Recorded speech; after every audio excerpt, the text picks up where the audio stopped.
जय हिंद साथियों, बिहार कांस्टेबल और बिहार दरोगा की आप तैयारी कर रहे हैं तो ये मॉडर्न हिस्ट्री जो कि एनसीईआरटी महेश बर्नवाल का जो बुक है वन लाइनर, उन्हीं बुक से मैं इस वीडियो के माध्यम से आपको कराऊंगा।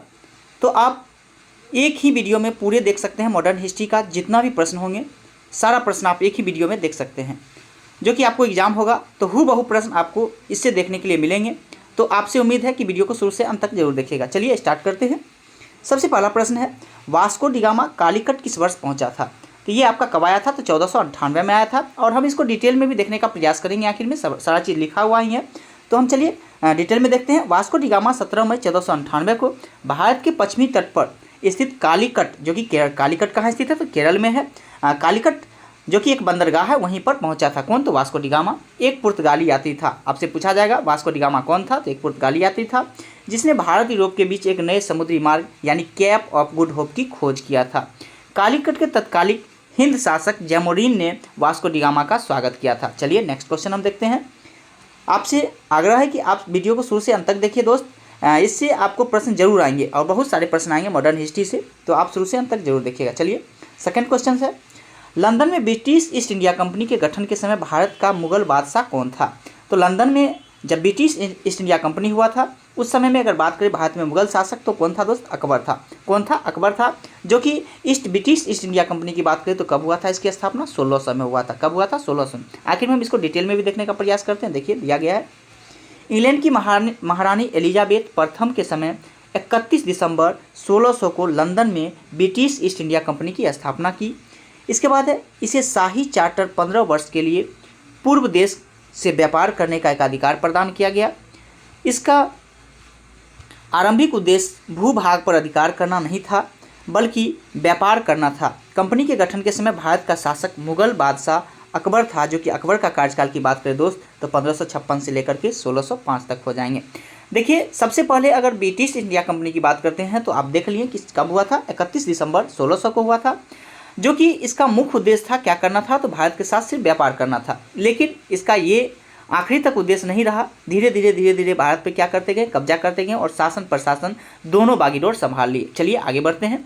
लेकिन शुरू में जब इसकी स्थापना हुआ था तो मुख्य उद्देश्य इसका क्या था दोस्त? सिर्फ व्यापार करना था। चलिए आगे बढ़ते हैं। इसके बाद है नेक्स्ट प्रश्न, नेक्स्ट देखेंगे 3 नंबर है, भारत में पुर्तगाली शक्ति का वास्तविक संस्थापक किन्हें माना जाता है? किनको माना जाता है मेरे दोस्त? तो अल्बुकर्क को माना जाता है। ऑप्शन नंबर 20 का राइट आंसर हो जाएगा। देखिए अल्बुकर्क के बारे में भी अच्छा से देखने का प्रयास करेंगे। अल्फांसो द अल्बुकर्क जो कि 1509 से 1515 तक भारत में पुर्तगाली की शक्ति वास्तविक संस्थापक माना जाता है। इसने बीजापुर के आदिल शाही सुल्तान से 1510 ईस्वी में गोवा को जीता था। किससे जीता था? तो आदिल शाही सुल्तान से जीता था। कब जीता था दोस्तों? 1510 में जीता था। इस विजय के पश्चात भारत में पुर्तगाली नौसैनिक प्रभुत्व एवं पुर्तगाली राज्य की स्थापना हुई, जबकि फ्रांसिस्को द अल्मीडा भारत का प्रथम पुर्तगाली गवर्नर था। आपसे पूछा जाएगा क्वेश्चंस, ये पूछा जाएगा भारत का प्रथम पुर्तगाली गवर्नर कौन था? तब आपका राइट आंसर क्या हो जाएगा दोस्त? Francisco de Almeida. वही वास्तविक आपसे पूछ देगा तो अल्बुकर्क हो जाएगा। तो आप याद करने का प्रयास करिएगा। चलिए आगे बढ़ते हैं। आगे है 5 नंबर प्रश्न है आपका, मुगल बादशाह में सन 1717 में भेजे गए अंग्रेज दूत मंडल का प्रमुख कौन था जिसने मुगल सम्राट फर्रुखसियर से शाही फरमान प्राप्त किया था? तो ये हो जाएगा जॉर्ज सरमन। ऑप्शन नंबर 20 का राइट आंसर हो जाएगा। फिर से एक बार पढ़िएगा, मुगल दरबार में सन 1717 में भेजे गए अंग्रेज दूत मंडल का प्रमुख कौन था जिसने मुगल सम्राट फर्रुखसियर से शाही फरमान प्राप्त किया था? राइट आंसर हो जाएगा जॉन सरमन। चलिए इसके बारे में भी हम जानने का प्रयास करते हैं और जानेंगे।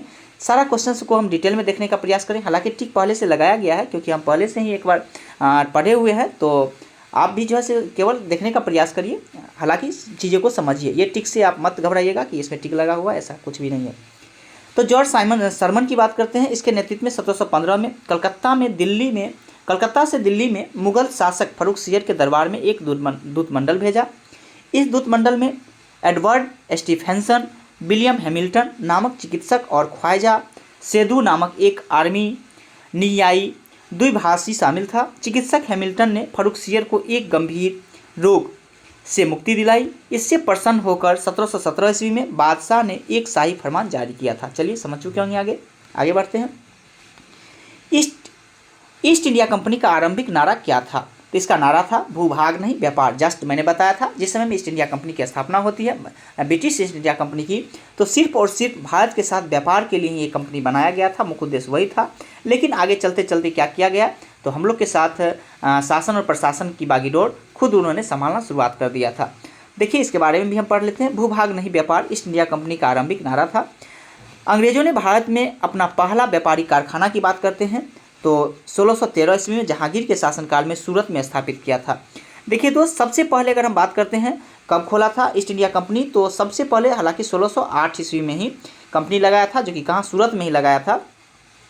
इसके बाद 1611 में उसको मुसल्लीपट्टनम में ले गया गया था, लेकिन पुनः फिर उसको जो है कहाँ लाया गया था, तो सूरत में लाया गया था 1613 में। चलिए आगे बढ़ते हैं, जो कि आपके लिखा गया भी है। दक्षिण भारत में पहला कारखाना 1611 ईस्वी में मुसल्लीपट्टनम नामक स्थान पर लगाया गया था। चलिए आगे बढ़ते हैं। आगे विलियम हॉकिंस किसके शासनकाल में मुगल के पत्तनों का व्यवसाय का अधिकार प्राप्त करने के लिए मुगल दरबार में आया था, तो इसका राइट आंसर हो जाएगा ऑप्शन नंबर बी। यानी सीधे आपसे क्वेश्चन की मैं बात करूं, विलियम हॉकिंस जो था किसके दरबार में भारत आया था, तो ये आपका जहांगीर के दरबार में आया था। ऑप्शन नंबर 20 का राइट आंसर हो जाएगा। चलिए कब आया था इसको हम देख लेते हैं। 1608 ईस्वी में विलियम हॉकिंस ब्रिटेन के सम्राट था जेम्स प्रथम के राजदूत के रूप में भारत आया था। वे मुगल बादशाह जहांगीर के शासनकाल में मुगलों के पत्तनों के व्यवसाय का अधिकार प्राप्त करने के लिए मुगल दरबार में आया था। हॉकिंस से प्रसन्न होकर जहांगीर ने 400 का मनसब तथा जागीर प्रदान किया।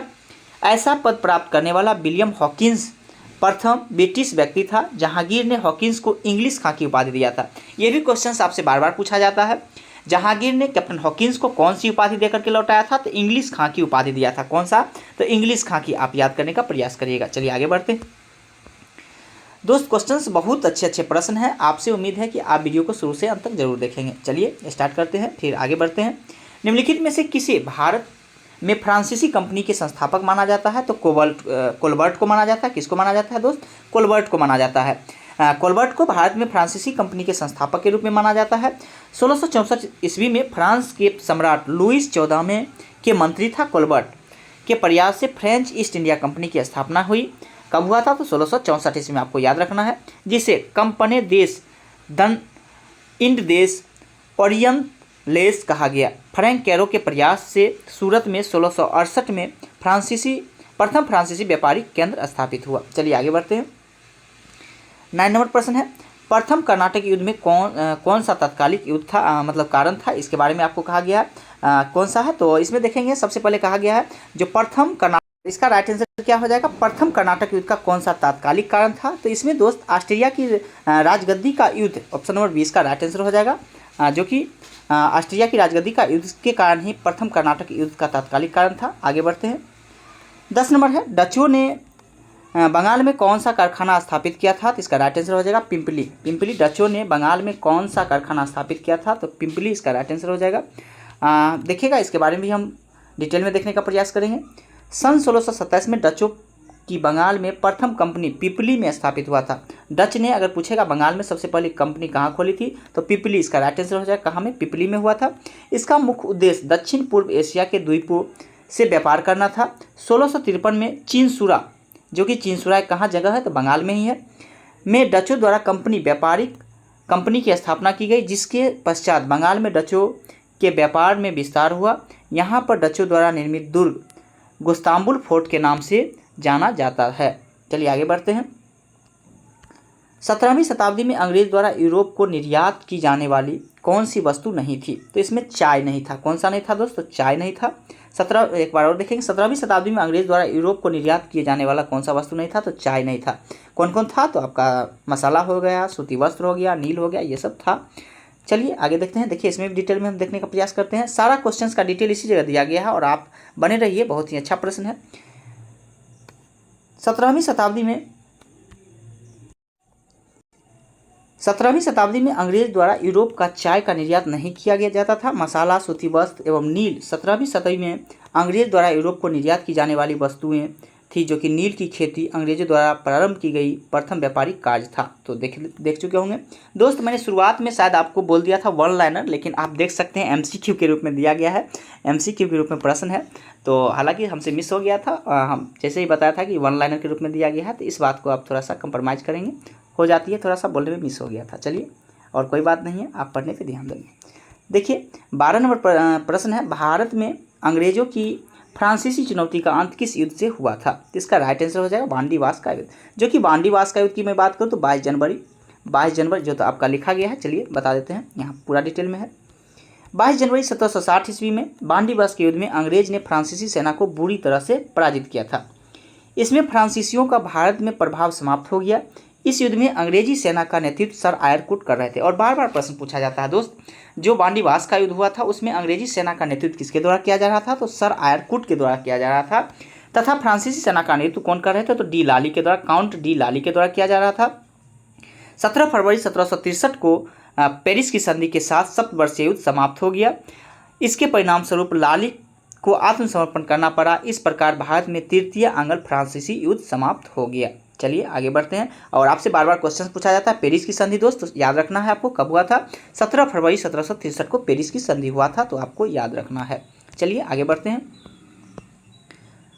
फिर आगे है, मुगल सम्राट द्वारा नियुक्त बंगाल का अंतिम गवर्नर कौन था? तो ये कौन थे? तो मुर्शीद कुली खां थे। कौन थे? तो मुर्शीद कुली खां हो जाएंगे। मुगल सम्राट द्वारा नियुक्त बंगाल के अंतिम गवर्नर की बात करें तो कौन थे? तो मुर्शीद कुली खां हो जाएगा। बंगाल के स्वतंत्र राज्य के संस्थापक कौन थे? तो मुर्शीद कुली खां थे। इसने अपनी राजधानी ढाका से मुर्शिदाबाद स्थानांतरित किया था। आपसे क्वेश्चन पूछा जाता है किसने राजधानी ढाका से मुर्शिदाबाद स्थानांतरित किया था? तो इसका राइट आंसर हो जाएगा क्या? तो मुर्शीद कुली खां हो जाएगा। इसके बाद भी पूछा जाता है मुर्शिदाबाद से मुंगेर कौन लाया था? तो ये आपका मीर कासिम हो जाएंगे। चलिए फिर क्या, मुर्शीद कुली खां को सर्वप्रथम 1717 ईस्वी में फर्रुखसियर द्वारा बंगाल का अंतिम गवर्नर या सूबेदार नियुक्त किया गया। चलिए आगे बढ़ते हैं। आगे है, निम्नलिखित में से किस युद्ध के द्वारा भारत में ब्रिटिश प्रभुत्व की स्थापना की शुरुआत हुआ था? देखिए स्टार्टिंग कहा है तो दोस्तों प्लासी के युद्ध से स्टार्ट हुआ था। और प्लासी का युद्ध कब हुआ था? तो 23 जून 1757 को हुआ था। लेकिन वास्तविक सत्ता जो है किस युद्ध के बाद किस युद्ध के परिणाम के बाद हुआ था? तो आपका राइट आंसर होना चाहिए बक्सर युद्ध। लेकिन इस जगह स्टार्ट की बात किया है, शुरुआत की बात किया है, तो ये प्लासी के युद्ध से ही स्टार्ट हो गया था। ब्रिटिश प्रभुत्व की स्थापना की स्टार्ट की बात करें तो प्लासी के युद्ध से ही स्टार्ट हुआ था। और प्लासी का युद्ध 23 जून 1757 को हुआ था। इसमें भी डिटेल दिया गया, हम देख लेते हैं। लेकिन वास्तविक आपसे कहता तो बक्सर का युद्ध हो जाता। प्लासी का युद्ध 23 जून 1757 भारत के ब्रिटिश प्रभुत्व की स्थापना का प्रारंभ माना जाता है। यह युद्ध बंगाल के तत्कालिक नवाब सिराजुद्दौला तथा रॉबर्ट क्लाइव के नेतृत्व में अंग्रेजी सेना के मध्य हुआ। इस युद्ध में अंग्रेज की विजय होती है और इसका बंगाल पर अधिकार हो गया। इस विजय में ईस्ट इंडिया कंपनी को व्यापक वाणिज्य अधिकार प्राप्त हुआ।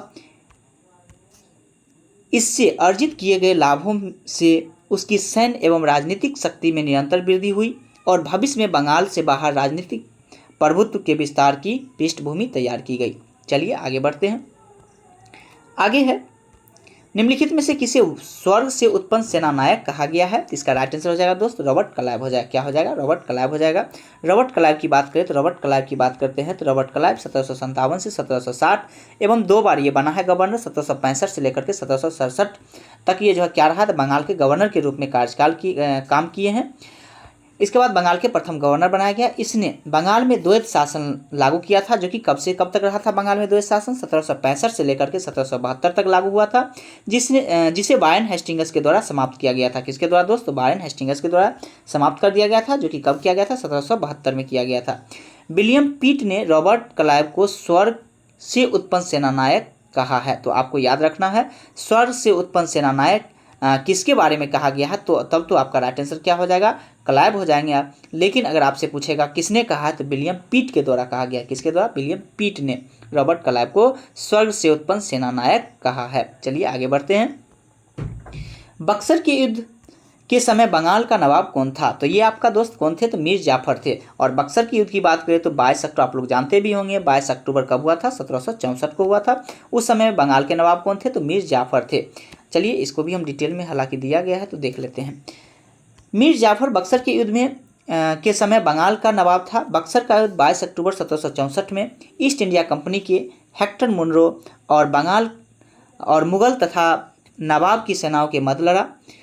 बंगाल के नवाब मीर कासिम, अवध के नवाब सिराजुद्दौला तथा मुगल बादशाह शाह आलम द्वितीय की संयुक्त सेना अंग्रेज कंपनी के विरुद्ध लड़ रही थी। तो आपसे पूछा जाता है दोस्त बक्सर के युद्ध में कौन कौन से शामिल रहे थे? तो आप इस प्रकार से जवाब दे सकते हैं। बंगाल के नवाब एक मीर कासिम थे, अवध के नवाब थे सुजाउद्दौला थे और मुगल बादशाह की बात करें तो शाह आलम द्वितीय थे। और एक तरफ कौन था दोस्त, तो अंग्रेज सैनिक था, तो उसके मध्य लड़ा गया था।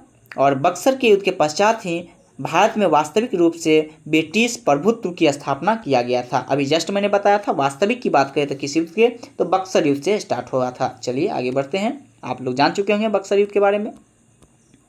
आगे है, सिराजुद्दौला ने 1756 में अंग्रेजों को हराकर किस शहर पर अधिकार प्राप्त किया था, तो इसका राइट आंसर हो जाएगा कोलकाता। क्या हो जाएगा, कोलकाता हो जाएगा। और इसके बारे में हम देखते हैं, सिराजुद्दौला ने 1756 में अंग्रेजों को हराकर कलकत्ता पर अधिकार प्राप्त कर लिया। सिराजुद्दौला ने कलकत्ता का नाम बदलकर अलीनगर रखा था। तो आपसे क्वेश्चंस पूछा जा जाएगा, कलकत्ता का नाम बदलकर अलीनगर किसके द्वारा रखा गया था, तो सिराजुद्दौला के द्वारा रखा गया था। अलीनगर याद रखना है किसके द्वारा, सिराजुद्दौला के द्वारा। इसके बाद है, उसके प्रबंधन के कार्य अपने एक अधिकारी मणिक चंद्र को सौंप दिया था। तो आप याद रखना है किसको सौंपा था, तो मणिक चंद्र को। चलिए आगे बढ़ते हैं। ब्लैक होल घटना का विवरण हमें एक अंग्रेज से प्राप्त होता है, वह कौन था, तो आपको हॉलवेल था। हॉलवेल के द्वारा ही ये घटना के बारे में घटना को बताया था, तो इसलिए जो है सो क्या हो जाएंगे, तो विवरण जो हॉलवेल के जो है द्वारा दिया गया था। चलिए इसके बारे में देखते हैं। ब्लैक होल घटना का विवरण हॉलवेल नामक अंग्रेज सैन्य अधिकारी से प्राप्त होता है। यह घटना 20 जून 1756 को कोलकाता में हुआ था। आपसे पूछा जाएगा प्रश्न, ब्लैक होल की घटना कब हुआ था, तो 20 जून कब हुआ था, 20 जून 1756 को हुआ था, जो कि कलकत्ता में हुआ था। बंगाल के नवाब सिराजुद्दौला ने 18 फीट लंबे 14 फीट 10 इंच चौड़े कमरे में 146 अंग्रेज कैदियों को बंद कर दिया, जिसमें से अगली सुबह में मात्र 23 लोग ही जीवित बचे थे। तो आप समझ सकते हैं 146 लोग को अगर बंद किया था तो मात्र 23 लोग ही बचे थे, और बाकी के सभी मर गए थे। इसे काल कोठरी की घटना के नाम से भी जानते हैं। तो ये बहुत ही उस समय का बहुत बड़ा घटना था, और हमारे भारतीयों को द्वारा किया गया था अंग्रेज के, हालांकि अच्छा ही किया गया था। किसने किया था, तो भारतीय क्या कर सकते हैं, सिराजुद्दौला के द्वारा किया गया था। तो कब हुआ था ये घटना, आपको ये याद रखना है, 20 जून 1756 की ये घटना होती है, जिसमें 146 लोगों को बंद करके एक छोटा सा कोठरी में, आप जो कि समझ सकते हैं, मात्र 18 फीट लंबा था और 14 फीट 10 इंच चौड़ा था। तो आप समझ सकते हैं जो इतना छोटा जगह में 146 व्यक्ति को अगर बंद कर दिया जाए तो स्वाभाविक है अपने आप उसमें दुर्घटना हो सकती है। तो मात्र कल होके कितना व्यक्ति जीवित बचे थे, तो 23 व्यक्ति जीवित बचे थे। और इस घटना के बारे में किसने दिया था, तो हॉलवेल ने दिया था। तो इसलिए इसको जो है हॉलवेल के नाम से भी इस घटना को जानते हैं और काल कोठरी के भी नाम से जानते हैं। तो आप लोग याद करिएगा। चलिए आगे बढ़ते हैं। मुर्शीद कुली खां ने ढाका से अपनी राजधानी कहाँ स्थानांतरित किया था, तो अभी जस्ट मैंने बताया था। मुर्शीद कुली खां की बात करते हैं, ढाका से मुर्शिदाबाद स्थानांतरित किया था। लेकिन आपसे क्वेश्चंस पूछा जाता है मुर्शिदाबाद से मुंगेर किसने स्थानांतरित किया था, तो मीर कासिम हो जाएगा। क्या हो जाएगा मेरे दोस्त, मीर कासिम हो जाएगा। आपको याद रखना है मीर कासिम। देखिए आगे क्या है, मुर्शीद कुली खां ने अपनी राजधानी ढाका से मुर्शिदाबाद स्थानांतरित की। मुगल बादशाह फर्रुखसियर ने उसे नासिर जंग की उपाधि दिया था। कौन सा उपाधि धारण दिया था, तो नासिर जंग की उपाधि दिया था। विभूषित किया था, यानी कि वही उपाधि दिया था, उससे जो विभूषित किया। मुर्शीद कुली खां को दक्षिण भारत का टोडरमल भी कहा जाता है। आप लोग याद करने का प्रयास करिएगा, आपसे क्वेश्चन पूछा जाता है जो कि दक्षिण भारत का टोडरमल किन्हें कहा जाता है, तो ऑप्शन में आपका मुर्शीद कुली खां हो जाएगा, राइट आंसर हो जाएगा। चलिए आगे बढ़ते हैं। आगे मीर कासिम ने अपनी राजधानी मुर्शिदाबाद से कहाँ स्थानांतरित किया था। मैंने अभी जस्ट बताया था दोस्त कि मुर्शिदाबाद से अगर बात करें तो कहाँ बनाया था, तो ये मुंगेर में। ऑप्शन नंबर सी इसका राइट आंसर हो जाएगा। कहाँ, तो मुंगेर इसका राइट आंसर हो जाएगा। चलिए देखते हैं क्या है। अंग्रेज के हस्तक्षेप से बचने के लिए मीर कासिम ने अपनी राजधानी मुर्शिदाबाद से मुंगेर स्थानांतरित किया। उसने वहाँ पर गोला बारूद निर्माण करने का कारखाना भी स्थापित किया था। अपनी सेना की यूरोपीय पद्धति से प्रकाशित किया। 1760 से 63 तक मीर कासिम बंगाल का नवाब बना था। दोस्त मेरे हुआ क्या था इस युद्ध में, अगर मैं बात करी, आप लोग मीर जाफ़र को जानते होंगे, जो कि शुरू में मीर जाफ़र की बात करते हैं तो मीर जाफ़र मीर कासिम का ही साथ दे रहा था, लेकिन बीच में धोखाधड़ी देने के कारण वो किसका साथ दे दिया था, तो धोखाधड़ी किया और अंग्रेज का साथ दे दिया था। इस कारण से मीर कासिम की हार हो जाती है। और अगर मैं बात करूं तो बंगाल का नवाब वो कब से कब तक रहा था, तो 1760 से 63 तक मीर कासिम को बनाया गया था। और उससे पहले की मैं बात करूं दोस्त, 56 में जैसे ही ब्लैक होल की घटना होती है, उसके बाद प्लासी का युद्ध होता है। प्लासी के युद्ध से लेकर के 1760 तक जो उसमें जो बना था नवाब, बंगाल का नवाब बना था, वो मीर जाफ़र था। कौन था, तो मीर जाफ़र ही बना था, जो कि अंग्रेज के द्वारा बनाया गया था, क्योंकि उसका साथ दिया था। चलिए आप समझ चुके होंगे। आगे है, किस युद्ध में ईस्ट इंडिया कंपनी की दीवानी प्रदान किया गया था? तो ईस्ट इंडिया कंपनी की दीवानी की बात करें तो किसने दिया था? शाह आलम द्वितीय हो जाएगा। कौन? शाह आलम द्वितीय, ऑप्शन नंबर सी इसका राइट आंसर हो जाएगा। शाह आलम द्वितीय के द्वारा दीवानी प्रदान किया गया था।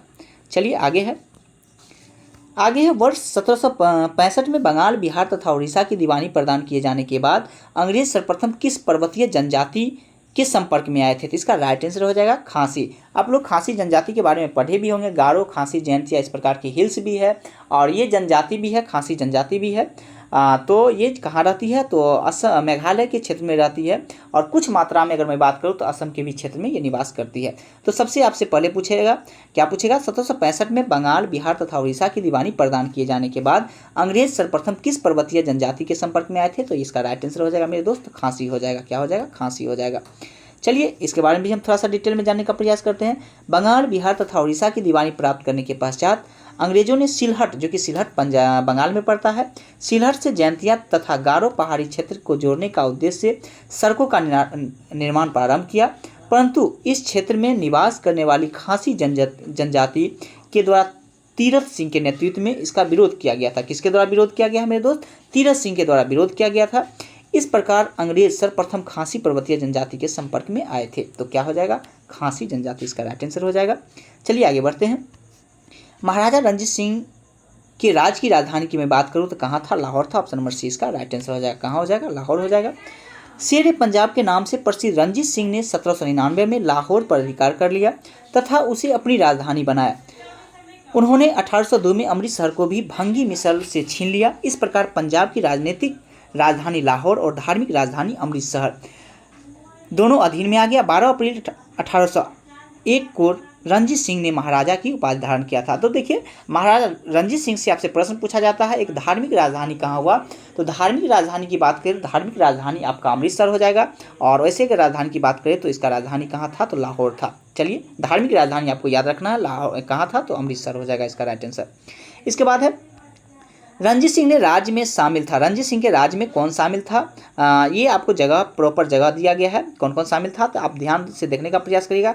मैं जस्ट अभी बता रहा था जो उसकी धार्मिक राजधानी कहाँ था, तो अमृतसर था। और उसी के क्षेत्र में जो है जम्मू कश्मीर हो गया, पंजाब हो गया, उस साइड के ही क्षेत्र में इसकी राज्य शामिल था। तो इसमें ऑप्शन के अकॉर्डिंग जो है श्रीनगर इसका राइट आंसर हो जाएगा। क्या? तो श्रीनगर हो जाएगा। देखिए इसके बारे में भी डिटेल में हम देखने का प्रयास करते हैं। महाराजा रणजीत सिंह ने 1780 से 1839 तक इसका पीरियड दिया गया है। सिखों के सुकर चकिया मिसल से संबंधित थे। आपसे क्वेश्चन ये पूछा जाता है महाराजा रणजीत सिंह का संबंध किस मिसल से था? तो सुकर चकिया मिसल से था। इन्होंने 1801 से 1839 ईस्वी तक भारत के उत्तर पश्चिम भारत में स्थित सिख साम्राज्य का नेतृत्व किया। रणजीत सिंह के विभिन्न सैन्य अभियानों एवं संधियों के माध्यम से सिख साम्राज्य का विस्तार किया।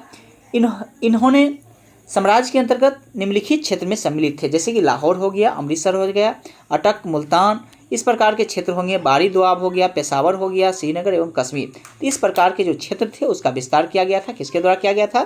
तो महाराजा रणजीत सिंह के द्वारा किया गया था। चलिए नेक्स्ट आगे देखते हैं प्रश्न को। टीपू सुल्तान की मृत्यु कब हुआ था? देखिए, मैं टीपू सुल्तान के बारे में भी बता देता हूँ डिटेल से। इसकी मृत्यु 1799 में हुआ था और चतुर्थ आंग्ल मैसूर युद्ध के दौरान ही, जो कि अंग्रेज से लड़ते हुए हो गया था। तो सबसे पहले आप प्रथम आंग्ल मैसूर युद्ध के बारे में जान जाइए, दूसरा, तीसरा और चतुर्थ सभी में मैं बता देता हूँ। प्रथम आंग्ल मैसूर युद्ध की बात करते हैं तो 1767 से लेकर के 1769 तक चला है। कब तक चला है? 1767 से 69 तक। और इसके तहत एक संधि किया गया था, जो कि संधि मद्रास का संधि था। कौन सा संधि था दोस्त? मद्रास की संधि था। वही मैं दूसरी आंग्ल मैसूर युद्ध की बात करूँ तो ये आपका 1780 से लेकर के 1784 तक चला है। कब तक?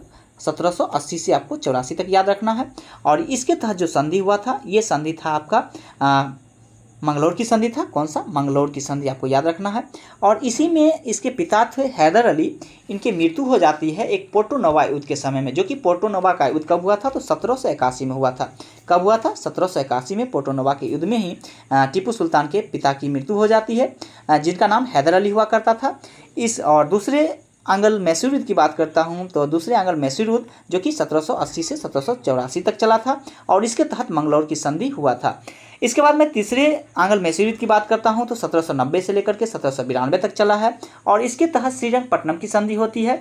और इसके बाद एक चतुर्थ आंग्ल में शुरू होता है, इसमें टीपू सुल्तान की मृत्यु हो जाती है। इसके तहत कोई भी संधि, जब मर ही गया तो संधि किस प्रकार की, तो टीपू सुल्तान की मृत्यु हो जाती है, जो कि मृत्यु की मैं बात करूँ तो 1799 में इसकी मृत्यु हो गई थी। चलिए, सारा चीज़ यही चीज़ दिया गया है, आगे हम बढ़ते हैं।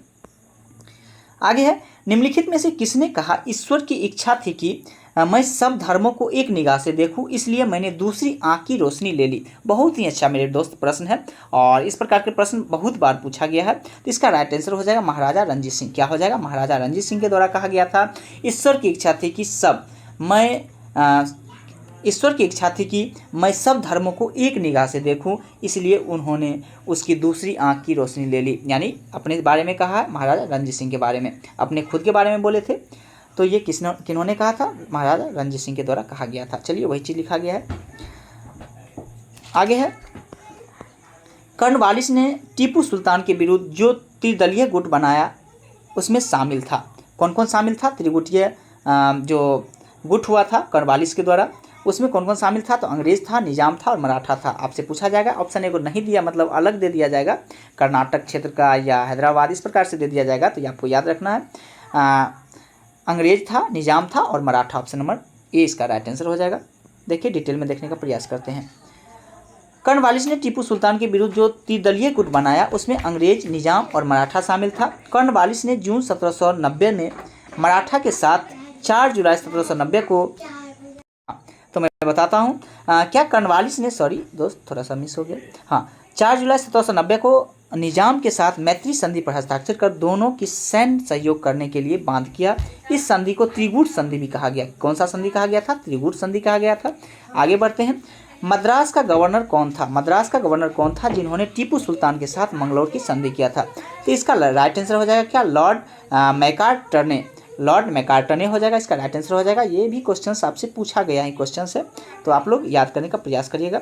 मद्रास का गवर्नर कौन था जिसने टीपू सुल्तान के साथ मंगलौर की संधि की, तो इसका राइट आंसर हो जाएगा लॉर्ड मैकार्टने। ऑप्शन नंबर ए इसका राइट आंसर हो जाएगा। चलिए, इसके बारे में भी हम डिटेल में देखने का प्रयास करते हैं।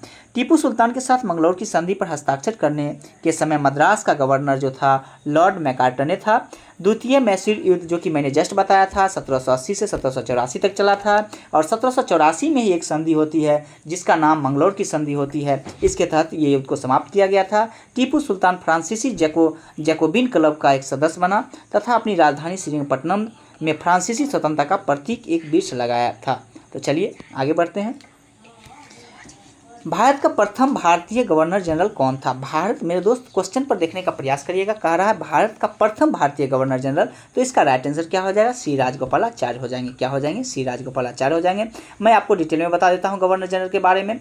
देखिए, सबसे पहले आपसे पूछा जाता है बंगाल के प्रथम गवर्नर कौन, तो बंगाल के प्रथम गवर्नर कौन हुए, तो रॉबर्ट क्लाइव हो जाएगा। बंगाल के प्रथम गवर्नर की बात करते हैं, रॉबर्ट क्लाइव हो जाएंगे। वही अगर मैं बात करूँ बंगाल के, तो मैं बता रहा था कि बंगाल का अगर प्रथम गवर्नर की बात करें तो कौन हो जाएंगे, रॉबर्ट क्लाइव हो जाएंगे। वही मैं बात करूं बंगाल के प्रथम गवर्नर जनरल की, तो बंगाल के प्रथम गवर्नर जनरल देखिए मेरे दोस्त, 1773 में एक रेगुलेटिंग एक्ट आता है और उसमें कहा गया कि बंगाल के गवर्नर को बंगाल का गवर्नर जनरल बना दिया जाए। तो बंगाल के प्रथम गवर्नर जनरल बनने वाले व्यक्ति थे वारेन हेस्टिंग्स। कौन थे, वारेन हेस्टिंग्स थे। वही फिर कहा गया 1833 का एक एक्ट आया, उसमें क्या कहा गया कि अब बंगाल के गवर्नर जनरल को भारत का गवर्नर जनरल बना दिया जाए, और उस तरह से भारत के प्रथम गवर्नर जनरल बनने वाले व्यक्ति थे लॉर्ड विलियम बेंटिंग। जब भारत के प्रथम गवर्नर जनरल बन गए, उसके बाद कहा गया 1858 का एक एक्ट आता है, उसके तहत ये कहा गया कि अब भारत के गवर्नर जनरल को भारत का वायसराय बना दिया जाए। क्या, तो भारत का गवर्नर जनरल को अब भारत का वायसराय बना दिया जाए, और उस तरीका से प्रथम वायसराय की बात करते हैं तो लॉर्ड कैनिंग बने थे। चलिए यार, आप लोग याद कर चुके होंगे। इसके बाद देखिए सारा चीज़ वही चीज़ लिखा गया है। आगे हम बढ़ते हैं। बंगाल का प्रथम गवर्नर जनरल कौन था, अभी जस्ट मैंने बताया था बंगाल का प्रथम गवर्नर जनरल की बात करें तो वारेन हेस्टिंग्स थे। चलिए इसके बारे में डिटेल आपको अब क्या बताएं, सारा चीज़ बता ही दिए थे। इसके बाद देखिए सबसे अधिक समय तक भारत का वायसराय कौन था, तो देखिएगा वायसराय की बात करें तो लॉर्ड कर्जन थे। सबसे अधिक समय तक मैं बता दूं इनका कार्यकाल 1899 से लेकर के 1905 तक। कब तक, तो 1905 तक इनका कार्यकाल रहा था। तो हालांकि ऑप्शन के अकॉर्डिंग देखिएगा।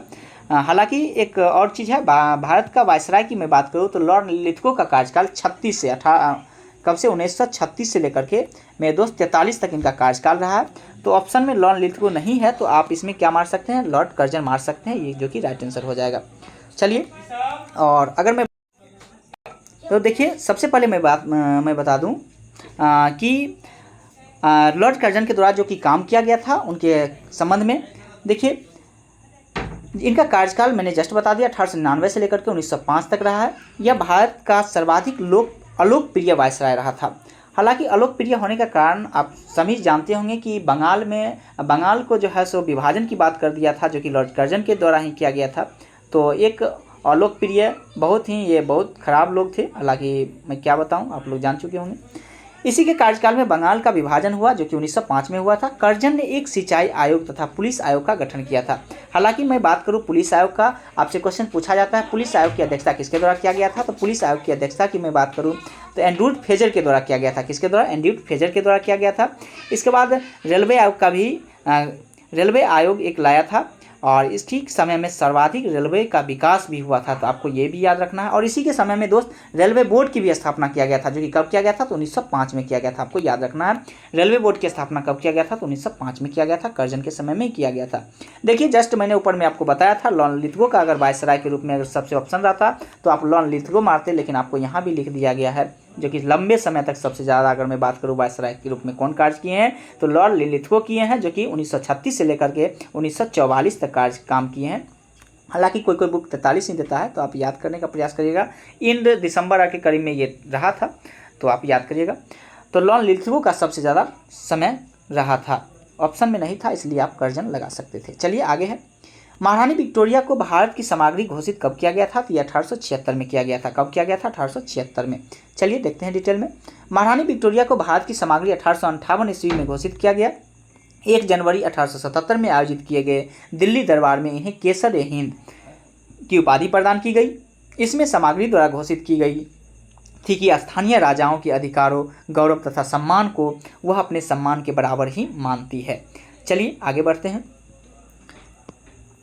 भारत का अंतिम वायसराय कौन था। भारत का अंतिम वायसराय की बात करते हैं, लॉर्ड माउंटबेटन था। कौन थे, तो लॉर्ड माउंटबेटन थे। ऑप्शन नंबर 20 का राइट आंसर हो जाएगा। और अगर मैं बात करूँ भारत के, अगर भारतीय ही जगह रहता, भारत के प्रथम या अंतिम वही हो जाएगा दोस्त, एक ही बने थे जो कि श्री राजगोपालाचारी बने थे। भारत का अंतिम गवर्नर जनरल या वायसराय के रूप में आपसे पूछे जो कि भारतीय थे, तो उसका राइट आंसर हो जाएगा श्री राजगोपालाचार्य हो जाएगा। जो कि भारतीय लगा रहेगा तो आप श्री राजगोपालाचार्य मारेंगे, अदरवाइज आपका लॉर्ड माउंटबेटन हो जाएगा। तो आप याद करने का प्रयास करिएगा। देखिए डिटेल में पढ़ते हैं क्या है ये। भारत का अंतिम वायसराय की बात करते हैं तो कौन थे, लॉर्ड माउंटबेटन था, जिसके शासनकाल में 4 जुलाई 1947 को ब्रिटिश संसद में इटली द्वारा भारतीय स्वतंत्रता विधेयक प्रस्तुत किया गया। 15 जुलाई को वह बिना किसी संशोधन के हाउस ऑफ कॉमन्स द्वारा, 16 जुलाई को हाउस ऑफ लॉर्ड्स द्वारा पारित किया गया। इसके परिणाम स्वरूप 2 राष्ट्र भारत एवं पाकिस्तान बना। तो आप लोग समझ चुके होंगे। चलिए आगे बढ़ते हैं। आगे है 1858 ईस्वी में महारानी विक्टोरिया का घोषणा पत्र इलाहाबाद में पढ़कर किसने सुनाया था। बहुत ही अच्छा प्रश्न मेरे दोस्त। तो आप समझ चुके होंगे कि अगर मैं बात करूँ 1858 में, आपको पीरियड याद होगा तो आप जान चुके होंगे ऑप्शन के अकॉर्डिंग लॉर्ड कैनिंग ही था। तो इसका राइट आंसर क्या हो जाएगा, लॉर्ड कैनिंग हो जाएगा। अगर मैं कैनिंग की बात करूँ तो कब से कब तक इनका कार्यकाल रहा, तो 1856 से लेकर के 62 तक। कब तक रहा, 1856 से 62 तक, जो कि 1858 में दिया गया था। तो आपका कैनिंग ही राइट आंसर हो जाता है। चलिए आगे बढ़ते हैं। हालांकि यही सब चीज़ सारा लिखा गया है इसमें। चलिए देखिए, लॉर्ड कॉर्नवालिस की कब्र कहाँ पर स्थित है, तो इसका गाजीपुर में है। कहाँ स्थित है, तो गाजीपुर में। ऑप्शन नंबर ए इसका राइट आंसर हो जाएगा। इसके बारे में हम थोड़ा सा डिटेल देखने का प्रयास करते हैं। चलिए, लॉर्ड कॉर्नवालिस 1786 से 1793 तक बंगाल का गवर्नर जनरल रहा था। इसे भारत में अस्थायी बंदोबस्त, पुलिस व्यवस्था एवं सिविल सेवा के प्रवर्तक के रूप में जाना जाता है। कॉर्नवालिस संहिता शक्तियों के पृथक्करण के सिद्धांत पर आधारित थी। उसने कर एवं न्याय प्रशासक को पृथक कर दिया। इसकी मृत्यु 5 अक्टूबर 1805 को गाजीपुर उत्तर प्रदेश में हुआ था। और यहीं इनका क्या है, तो कब्र स्थित है, कब्रगाह स्थित है। तो आपसे क्वेश्चन पूछेगा लॉर्ड कॉर्नवालिस का कब्रगाह कहाँ स्थित है, तो गाजीपुर इसका राइट आंसर हो जाएगा। चलिए आगे बढ़ते हैं। आगे है मेरे दोस्त, थोड़ा सा वीडियो लॉन्ग होगा लेकिन आप शुरू से अंत तक जरूर देखिएगा। आप देख चुके होंगे कि क्वेश्चन का लेवल क्या है और बहुत ही अच्छा प्रश्न इसमें दिया गया है। तो आप लोग बने रहिएगा, शुरू से अंत तक जरूर देखिएगा। चलिए, किस कंपनी ने सर्वप्रथम भारत में रेल यात्रा प्रारंभ किया था, तो किस कंपनी आपसे पूछा है दोस्तों। कंपनी कौन हो जाएगा, रेड इंडियन पेनिनसुला रेलवे। आपसे क्वेश्चंस पूछा गया था, ये क्वेश्चंस एग्जाम में पूछा गया, पीसीएस के एग्जाम में क्वेश्चंस पूछा गया था। किस कंपनी ने सर्वप्रथम भारत में रेल यात्रा प्रारंभ किया था? तो ग्रेट इंडियन पेनिनसुला रेलवे आपका राइट आंसर हो जाएगा, ऑप्शन नंबर बी इसका राइट आंसर हो जाएगा। दोस्त अगर वीडियो अच्छा लग रहा है तो चैनल को लाइक एवं सब्सक्राइब जरूर करिएगा और दोस्तों के पास शेयर भी जरूर करिएगा। चलिए आगे बढ़ते हैं, इसमें डिटेल में हम देखने का प्रयास करते हैं। भारत में सर्वप्रथम रेल की बात करें तो 16 अप्रैल 1853 को मुंबई के बोरी बंदर स्टेशन, जो कि आधुनिक रेलवे टर्मिनल से थाने के मध्य चलाई गई थी। और कितना किलोमीटर? तो 34 किलोमीटर। आपको भी ये भी याद रखना है, कितना किलोमीटर? तो 34 किलोमीटर। इस रेल यात्रा का प्रारंभ एवं प्रबंधन ग्रेट इंडियन पेनिनसुला रेलवे द्वारा किया गया था। रेलों के निर्माण और विकास के लिए निजी कंपनी को मुक्त भूमि दी गई और उसके द्वारा लगाई गई थी। पूंजी पर 5% ब्याज दिया गया। कितना? तो 5% ब्याज दिया गया था। लॉर्ड डलहौजी 1848 से, जो कि इनका कार्यकाल 1856 तक रहा है, जो कि भारत में रेलवे, विद्युत तार, डाक एवं चार्ल्स वुडकुट का डिस्पैच, जो कि शिक्षा से संबंधित है। आपसे पूछा जाता है चार्ल्स वुड डिस्पैच किससे संबंधित है? तो उच्च शिक्षा से। आपको ये भी याद रखना है किससे? तो उच्च शिक्षा से। निम्न शिक्षा दिया जाता है, मध्यम शिक्षा दिया जाता है और उच्च शिक्षा दिया जाता है। तो आपको याद रखना है किससे? तो उच्च शिक्षा से संबंधित था। चलिए आगे बढ़ते हैं। आगे है, जब नेपोलियन की शक्ति के सामने यूरोप ने साम्राज्य धराशायी हो रहे थे, तब किस गवर्नर जनरल ने भारत में ब्रिटिश पताका फहराया था? तो इसका राइट आंसर क्या हो जाएगा? देखिए क्वेश्चंस कर रहा है, जब नेपोलियन की शक्ति के सामने यूरोप के साम्राज्य धराशायी हो रहे थे, तब किस गवर्नर जनरल ने भारत में पताका फहराया था? तो इसका राइट आंसर क्या हो जाएगा दोस्त में? Lord Wellesley. इसका राइट आंसर क्या हो जाएगा? लॉर्ड वेलेजली हो जाएगा, ऑप्शन नंबर सी इसका राइट आंसर हो जाएगा। वेलेजली की बात करते हैं। चलिए देखते हैं वेलेजली के बारे में, बहुत सारा डिटेल दिया गया है और इसके बारे में पढ़ने का प्रयास करते हैं। 1797 में लॉर्ड वेलेजली भारत की ओर से अग्रसर हुआ। भारत में सहायक संधि का प्रयोग लॉर्ड वेलेजली के द्वारा किया गया था। हालांकि इससे पहले फ्रांसीसी गवर्नर डुप्ले के द्वारा भी किया गया था, लेकिन अंग्रेज आपसे पूछे तो कौन किए थे? तो लॉर्ड वेलेजली के द्वारा किया गया था। इसका उद्देश्य ब्रिटिशों के प्रभुत्व को स्थापित करना था। वेलेजली ने 1799 में मेहदी हसन को तथा 1800 ईस्वी में मेलकम को बहुमूल्य उपहारों के साथ ईरान के शाह के दरबार में भेजा 1800 ईस्वी में। इसके बाद है, नेपोलियन के आक्रमण को रोकने के लिए जनरल बेयर्ड के अधीन एक सेना मिस्र भेजी गई, किंतु इससे पूर्व ही नेपोलियन आत्मसमर्पण कर चुका था, अतः इस सेना को वापस लौट आया। तो आप लोग देख चुके। किस वायसराय की हत्या अंडमान निकोबार द्वीप समूह में हो गया था? जो कि किसकी हो गई थी? तो लॉर्ड मेयो का, जो कि इसकी हत्या की बात करें मैं तो चाकू मारकर इसकी हत्या कर दिया गया था। और ये क्वेश्चंस बहुत बार पूछा भी गया है, किस वायसराय का हत्या चाकू मार करके अंडमान निकोबार में कर दिया गया था? तो लॉर्ड मेयो की हत्या जो है अंडमान निकोबार में कर दिया गया था। और किसके द्वारा किया गया था? तो आप आगे देख सकते हैं, शेर अली के द्वारा किया गया था। देखिए पढ़ लेते हैं आगे।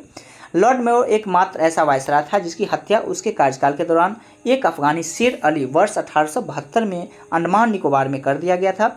इसके कार्यकाल में कृषि विभाग 1872 में इसकी स्थापना किया था। इसके बाद है, भारत का प्रथम जनगणना की बात करें मैं दोस्त तो 1872 में हुआ था। वही आपसे क्वेश्चन ये पूछा जाता है, भारत में नियमित जनगणना कब से स्टार्ट हुआ था? तो आप याद रखेंगे 1881 में भारत में नियमित जनगणना स्टार्ट हुआ था। लेकिन प्रथम जनगणना की बात करें मेरे दोस्त तो 1872 में प्रथम जनगणना स्टार्ट हुआ था। चलिए आगे बढ़ते हैं। आंग्ल नेपाल युद्ध किसके शासनकाल में हुआ था? तो लॉर्ड हेस्टिंगस के कार्यकाल में हुआ था। लॉर्ड हेस्टिंगस का कार्यकाल की मैं बात करूँ 1813 से लेकर के 1823 तक इनका कार्यकाल रहा था। कहाँ से कहाँ तक? देखिए मेरे दोस्त, एक वायन हेस्टिंगस है, जो कि वायन हेस्टिंगस अलग है और लॉर्ड हेस्टिंगस अलग है। वायन हेस्टिंगस की मैं बात करूँ तो जो कि आप पढ़ चुके होंगे, पहले ही मैंने बताया था, बंगाल के प्रथम गवर्नर जनरल कौन बने थे? तो वायन हेस्टिंगस बने थे। और कब से कब तक इनका कार्यकाल रहा था? तो अगर मैं बात करूँ बंगाल के गवर्नर जनरल के रूप में कार्य कब से किए थे? 1774 से लेकर के 1785 तक किए थे। लेकिन उनका पीरियड कब से कब तक रहा था? तो ये 1772 से लेकर के 85 तक रहा था। तो यहाँ लेकिन क्या है, तो लॉर्ड हेस्टिंगस, और लॉर्ड हेस्टिंगस का कार्यकाल कब से कब तक रहा था? तो 1813 से 1823 तक रहा था। और आंग्ल नेपाल युद्ध की बात करें मेरे दोस्त तो इसी को गोरखा युद्ध के नाम से भी जानते हैं, जो कि अंग्रेज एवं गोरखा के मध्य में ही हुआ था। और ये युद्ध 1814 से लेकर के 1816 तक ये युद्ध चला था। और इसी के मध्य एक संधि होती है जो कि सुगौली के संधि के तहत समाप्त कर दिया गया था। कौन सा संधि था मेरे दोस्त? सुगौली की संधि। आपसे क्वेश्चन पूछा जाएगा सुगौली की संधि कब हुआ था? तो 1816 में हुआ था। वही क्वेश्चन आपसे ये भी पूछा जाएगा संगोला की संधि कब हुआ था मेरे दोस्त? तो याद रखना आपको 1750 में। संगोला की संधि 1750 में और संगोली की संधि आपसे पूछे तो 1816 इसका राइट आंसर हो जाएगा। चलिए आगे बढ़ते हैं, हालांकि सारा चीज़ वही दिया गया है। चलिए आगे बढ़ते हैं। हाँ, किस गवर्नर जनरल ने भारत में दास प्रथा को समाप्त कर दिया था? तो लॉर्ड एलनबरो। कब किया था? तो 1843 आपको याद रखना है। 1843 में लॉर्ड एलनबरो ने दास प्रथा को समाप्त कर दिया था। चलिए लॉर्ड एलनबरो के बारे में हम थोड़ा सा डिटेल में देखते हैं। देखिए लॉर्ड एलनबरो की मैं बात करूँ कार्यकाल का, तो 1842 से लेकर के 1844 तक इनका कार्यकाल रहा था। 1843 में एक्ट 5 द्वारा भारत में दास प्रथा का उन्मूलन किया गया। इसके कार्यकाल को कुशप अल्पमन्यता की नीति का भी काल कहा गया। इसके समय में प्रथम आंग्ल अफगान युद्ध को समाप्त कर दिया गया था। तो आपसे क्वेश्चन पूछा जाएगा प्रथम आंग्ल अफगान युद्ध किसके समय में समाप्त हुआ था, तो ये आपका राइट आंसर क्या हो जाएगा मेरे दोस्त, लॉर्ड एलनबरो, याद रखिएगा। और एक बात और मेरे दोस्त, 1843 में ही याद रखिएगा, 1843 में ही प्रथम बार जो है रविवार की छुट्टी मनाने की घोषणा किया गया और उसी दिन से रविवार की छुट्टी मनाया भी जाता है। हालांकि अभी भी वो पद्धति लागू है हमारे देश में, तो याद रखिएगा 1843 इसका राइट आंसर हो जाएगा। चलिए आगे है, तृतीय आंग्ल मराठा युद्ध किससे संबंधित है, तो इसका राइट आंसर हो जाएगा लॉर्ड हेस्टिंगस। लॉर्ड हेस्टिंगस से संबंधित है तृतीय आंग्ल मराठा युद्ध, किसके समय में, लॉर्ड हेस्टिंगस का। और मैंने कार्यकाल इनका बता दिया था आपको 1813 से 23 तक। तृतीय आंग्ल मराठा युद्ध की मैं बात करूँ तो कब से कब तक हुआ था, 1817 से लेकर 1818 तक में चला था ये युद्ध। इसके बाद पूना के अंग्रेज रेजिमेंट एल्फिंस्टन ने पेशवा बाजीराव द्वितीय को मराठा के पद की प्रधानता त्यागने पर विवश किया। इसके परिणाम स्वरूप 13 जून 1817 ईस्वी को पूना की संधि हुई तथा बाजीराव द्वितीय का पेंशन देकर कानपुर के समीप बैठूर भेज दिया गया था। कहाँ भेज दिया गया था, कानपुर के समीप बैठूर को बाजीराव द्वितीय को भेज दिया गया था। चलिए आगे बढ़ते हैं। और पूना की संधि कब हुआ था, तो ये भी याद रखना है आपको, 1817 में पूना की संधि हुआ था। और इसके बाद आपसे पूछा है नागपुर की संधि कब हुआ था, तो आपको ये भी याद रखना है 1816 में हुआ था। नागपुर की संधि 1816 में हुआ था, तो आप ये भी याद रखिएगा। चलिए आगे बढ़ते हैं। निम्नलिखित में से अवध का ब्रिटिश रेजिमेंट कौन था जब अवध का ब्रिटिश साम्राज्य में विलय हुआ था, तो इसका राइट आंसर हो जाएगा James Outram. Option number A इसका राइट आंसर हो जाएगा, जेम्स आउटरम। देखिए इसमें भी हम डिटेल में देखने का प्रयास करते हैं। जेम्स आउटरम 1854 ईस्वी में अवध का ब्रिटिश रेजिमेंट बनाया गया। 1856 में अवध का विलय ब्रिटिश साम्राज्य में जेम्स आउटरम की रिपोर्ट के आधार पर कुशासन का आरोप लगाकर किया गया था। इस समय अवध का नवाब कौन थे, तो वाजिद अली शाह था। 1857 ईस्वी के विद्रोह के समय लखनऊ में ब्रिटिश रेजिमेंट हेनरी लॉरेंस था जो कि विद्रोहियों के हाथ में मारा गया था। चलिए तो आप लोग समझ चुके होंगे, जेम्स आउटरम इसका राइट आंसर हो जाएगा। चलिए आगे है, भारत के स्थानीय स्वशासन किसके द्वारा प्रारंभ किया गया था, तो इसका राइट आंसर हो जाएगा लॉर्ड रिपन।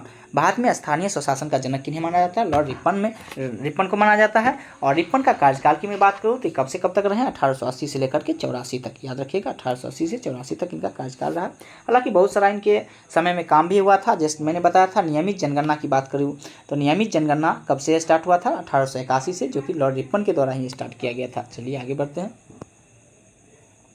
आगे है, सती प्रथा पर प्रतिबंध किसने लगाया था, इसका राइट आंसर हो जाएगा Lord William Bentinck. Lord William Bentinck sati प्रथा पर ये क्या किए थे, तो प्रतिबंध लगाए थे। चलिए आगे बढ़ते हैं। देखिए जो इंपॉर्टेंट है मैं उसके बारे में डिटेल में आपको बताने का प्रयास करूंगा। निम्न में से किसने सहायक संधि स्वीकार नहीं किया था, तो आपको याद रखना है इंदौर के होलकर जो है सहायक संधि जो है सो स्वीकार नहीं किया था। और सहायक संधि किसके द्वारा लाया गया था, तो लॉर्ड वेलेजली के द्वारा लाया गया था। और लॉर्ड वेलेजली का कार्यकाल की मैं बात करूँ कब से कब तक इनका कार्यकाल रहा था, 1798 से लेकर के 1805 तक इनका कार्यकाल रहा था। चलिए आगे बढ़ते हैं। इंदौर के होलकर जो है उसमें स्वीकार नहीं किया था। ब्रिटिश भारत की राजधानी का कोलकाता से दिल्ली स्थानांतरित किसके शासनकाल में हुआ था, तो इसका राइट आंसर हो जाएगा लॉर्ड हार्डिंग। किसके शासनकाल में हुआ था मेरे दोस्त, लॉर्ड हार्डिंग के शासनकाल में हुआ था। और मैं बात करूँ कोलकाता से दिल्ली राजधानी कब स्थानांतरित हुआ था, तो 1912 में। कब हुआ था, 1912। हालांकि घोषणा कब किया गया था, तो 1911 में घोषणा हुआ था और 1912 में इसकी राजधानी को चेंज कर दिया गया था। और अगर मैं बात करूँ लॉर्ड हार्डिंग की, लॉर्ड हार्डिंग हालांकि द्वितीय होना चाहिए जगह, आप द्वितीय कर लेंगे। और लॉर्ड हार्डिंग द्वितीय की कार्यकाल की मैं बात करूँ तो 1910 से लेकर के 1916 तक इनका कार्यकाल रहा था। कब से कब तक, 1910 से लेकर के 1916 तक इनका कार्यकाल रहा था। चलिए आगे है, यही सब चीज़ है। और ये किसके आगमन पे हुआ था, तो जॉर्ज पंचम के आगमन पे हुआ था, जो कि दिल्ली दरबार का आयोजन किया गया था। और दिल्ली दरबार का आयोजन कितना बार किया गया, तो 3 बार किया गया था, आपको याद रखना है। इसके बाद आगे है, प्राचीन स्मारक संरक्षण अधिनियम किस गवर्नर जनरल के कार्यकाल में पारित हुआ था, तो ये कर्जन के समय में हुआ था। किसके समय में हुआ था, कर्जन के समय में हुआ था। और कब हुआ था, तो 1899 में। और हालांकि 1899 से लेकर के 1905 तक इसका कार्यकाल भी रहा था।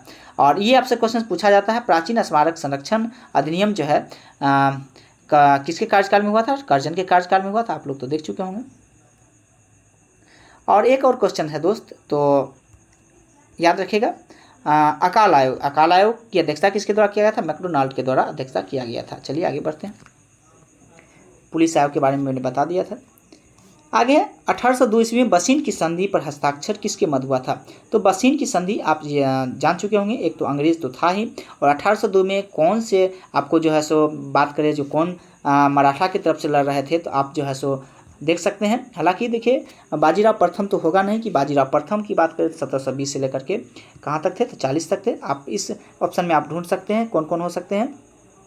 एक तो आपका क्या आ जाएगा, अंग्रेज तो आएगा ही, और एक बाजीराव द्वितीय हो जाएगा। ऑप्शन नंबर 20 का राइट आंसर हो जाएगा। कौन हो जाएगा? तो बाजीराव द्वितीय हो जाएगा। देखिए पेशवा बाजीराव द्वितीय और अंग्रेज के मध्य 31 दिसंबर 1802 ईस्वी को बसीन की संधि हुआ था। इस सहायक संधि के तहत पेशवा बाजीराव द्वितीय द्वारा ब्रिटिश रेजिमेंट रखना एवं 26 लाख रुपए अंग्रेजों को देना स्वीकार किया गया था। चलिए आगे बढ़ते हैं। इस्तमरारी बंदोबस्त किसके द्वारा लागू किया गया था? तो ये कॉर्नवालिस के द्वारा लागू किया गया था। किसके द्वारा? कॉर्नवालिस के द्वारा लागू किया गया था इस्तमरारी बंदोबस्त, या इसी को जमींदारी बंदोबस्त के रूप में भी जानते हैं, तो आप लोग याद करने का प्रयास करिएगा। लॉर्ड कॉर्नवालिस, चलिए ये भी पढ़ लेते हैं अच्छा से। लॉर्ड कॉर्नवालिस ने 22 मार्च 1793 को अस्थायी बंदोबस्त अथवा इस्तमरारी जमींदारी बंदोबस्त को लागू किया। इसके अंतर्गत जमींदारों को भूमि का स्वामी माना गया। इसके तहत क्या माना गया? तो जमीन, जिसके पास जमीन होता था उसको भूमि का स्वामी माना गया। इसके अंतर्गत जमींदार अपने क्षेत्रों में भू राजस्व की वसूली का 1/11वां भाग अपने पास रखता था, और शेष जो बचता था वो कंपनी के पास जमा करना होता था। तो शेष कितना बचता था? तो 10/11 भाग बचता था। इसके अंतर्गत ब्रिटिश भारत का 19% क्षेत्र आता था। यह व्यवस्था बंगाल, उड़ीसा, इसके बाद बंगाल हो गया, उड़ीसा हो गया, बिहार हो गया, उत्तर प्रदेश हो गया, वाराणसी एवं उत्तरी कर्नाटक में लागू हुआ था। कौन सा? इस्तमरारी बंदोबस्त। और किसके द्वारा स्टार्ट हुआ? तो कॉर्नवालिस के द्वारा। इसके बाद आगे है सर टॉमस मुनरो किस भू राजस्व बंदोबस्त से संबंधित थे? तो इसका राइट आंसर हो जाए रैयतवारी बंदोबस्त किसके द्वारा स्टार्ट किया गया था? तो टॉमस मुनरो के द्वारा ही। तो आप लोग याद करने का प्रयास करिएगा। इनको जन्मदाता भी माना जाता है, कैप्टन रीड एवं टॉमस मुनरो को। चलिए यहाँ भी दिया गया है। सर टॉमस मुनरो व कर्नल रीड की रैयतवारी व्यवस्था का जन्मदाता माना जाता है। इस व्यवस्था में भूमि पर खेती करने वाला भूमि का स्वामी होता था, जो सरकार को भूमि कर देने के लिए उत्तरदायी था। सर्वप्रथम कर्नल रीड ने 1792 में मद्रास के 12 महल क्षेत्र में लागू किया था। कहाँ में? तो मद्रास के 12 महल क्षेत्र में लागू हुआ था। भू राजस्व संबंधी आरंभिक प्रयोगों के पश्चात 1820 ईस्वी में इसे मद्रास, बम्बई, असम के अधिकांश भागों में लागू किया गया। रैयतवारी व्यवस्था में ब्रिटिश भारत का 51% क्षेत्र में लागू हुआ था। आपसे क्वेश्चन पूछा जाता है मेरे दोस्त, रैयतवारी व्यवस्था जो लागू किया गया था वो कितना क्षेत्र में लागू किया गया था? तो आप याद करने का प्रयास करिएगा, जो कि 51%, कितना प्रतिशत? 51% के क्षेत्र में लागू किया गया था। तो आप लोग इस प्रश्न को याद करने का प्रयास करिएगा। और इसके जन्मदाता के रूप में मैंने जस्ट बताया था, कैप्टन रीड एवं हेक्टर मुनरो को माना जाता है। चलिए आगे क्वेश्चन से, महालवाड़ी व्यवस्था को किस क्षेत्र में लागू किया गया था? तो ये पंजाब, देखिए दोस्त, उत्तर प्रदेश, कुछ मध्य प्रदेश और पंजाब के क्षेत्र में जो है महालवाड़ी व्यवस्था स्टार्ट हुआ था। लेकिन बीपीएससी, अगर मैं बात करूँ 67वीं बीपीएससी में, 68वीं बीपीएससी में ये क्वेश्चन पूछा गया था कि बंगाल में महालवाड़ी व्यवस्था किसके द्वारा स्टार्ट किया गया था? तो मेरे ख्याल से बंगाल में महालवाड़ी व्यवस्था लागू नहीं हुआ था। हो सकता है क्वेश्चन में कुछ मिस हो गया था, तो आप लोग याद करने का प्रयास करिएगा। अगर मैं महालवाड़ी व्यवस्था की बात करता हूं तो ये उत्तर प्रदेश, पंजाब और कुछ मध्य प्रांत के क्षेत्र में लगाया गया था। और इसकी बाद में बात करूँ तो इसके सर्वप्रथम किसके द्वारा लागू किया गया था? हाल्ट मैकेंजी के द्वारा। किसके द्वारा? हाल्ट मैकेंजी के द्वारा किया गया था। हाँ, तो हाल्ट मैकेंजी के द्वारा किया गया था। तो आप लोग इस प्रश्न को याद करने का प्रयास करिएगा। चलिए थोड़ा सा डिटेल में देख लेते हैं। महालवाड़ी व्यवस्था का सूत्रपात सर्वप्रथम हाल्ट मैकेंजी, जो कि 1819 में के द्वारा किया गया था। इस व्यवस्था को भूमि कर की इकाई कृषक की खेती नहीं अपितु ग्राम अथवा महाल होता था। ग्राम के लोग सम्मिलित रूप से भूमि कर देने के लिए उत्तरदायी होते थे। इसके अंतर्गत उत्तर प्रदेश, अभी मैंने जस्ट बताया था, मध्य प्रांत एवं पंजाब के क्षेत्र में लगाया गया था, जिसमें महालवाड़ी व्यवस्था में ब्रिटिश भारत के 30% क्षेत्र पर लागू किया गया था। तो आप लोग देख चुके होंगे। रैयतवाड़ी व्यवस्था की मैं बात करूँ तो कितना प्रतिशत? 51% पे। यही आपको मैं बात करूँ महालवाड़ी व्यवस्था का तो 30% क्षेत्र पे लगाया गया था। इसके बाद देखिए आगे क्या लिखा है। 1833 में मार्टिन बर्ड द्वारा पहली बार लगान तय करने के लिए मानचित्रों तथा पंजियों का प्रयोग, यानी रजिस्टर्ड का प्रयोग किया गया था। चलिए देख चुके होंगे। आगे है, निम्नलिखित में से कौन सा दादा भाई नौरोजी के धन के निष्कासन सिद्धांत यानी ड्रेन ऑफ वेल्थ थ्योरी में विश्वास नहीं करता था? तो ये आपका सर सैयद अहमद खां ऐसे व्यक्ति थे जो ये दादा भाई नौरोजी के द्वारा धन के निष्कासन सिद्धांत दिया था, इसमें बिलीव नहीं करते थे। तो आपका right answer Sir Syed Ahmad Khan हो जाएगा। चलिए इसके इनके बारे में भी थोड़ा सा लिखा है। सर सैयद अहमद खां ब्रिटिश शासन के प्रति निष्ठावान थे। उनका मानना था कि अंग्रेजों के सहयोग से भारत में मुसलमानों के सामाजिक और आर्थिक विकास में सहायता मिलेगी, अतः वे दादा भाई नौरोजी के धन का निष्कासन सिद्धांत ड्रेन ऑफ वेल्थ थ्योरी में विश्वास नहीं करते थे।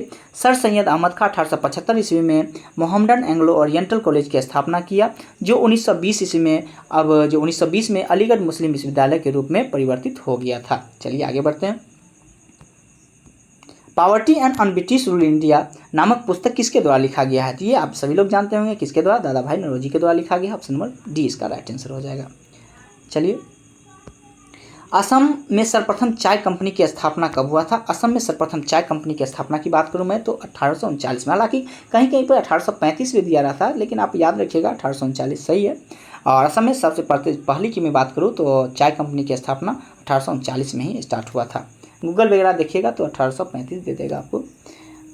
1833 के चार्टर अधिनियम द्वारा इंग्लैंड में हुई औद्योगिक क्रांति का परिणाम था। इस अधिनियम के द्वारा चाय और चीन के साथ व्यापार करने का कंपनी का एकाधिकार समाप्त कर दिया गया। भारत में प्रथम चाय बागान असम में 1835 ईस्वी में लगाया गया। यहाँ चाय उत्पादित चाय को लंदन में बेचा गया। जब कंपनी का चाय उत्पादन का प्रयोग सफल रहा तब कंपनी ने अपने चाय बागान का आवंटन व्यक्तिगत कंपनियों को कर दिया।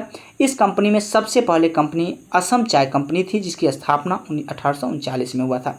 देखिए यहाँ पे लिखा गया 1835, तो सबसे पहले आपका चाय बागान को जो अगर लगाया गया था तो 1835 में बागान आपका हो जाएगा।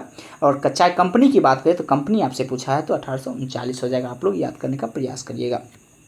चलिए आगे है मेरे दोस्त, आगे है 1857 के स्वतंत्रता संग्राम से संबंधित प्रथम घटना कौन सा था? तो ये आपका सैनिकों का दिल्ली के लाल किला पर पहुंचना। ऑप्शन नंबर सी इसका राइट आंसर हो जाएगा।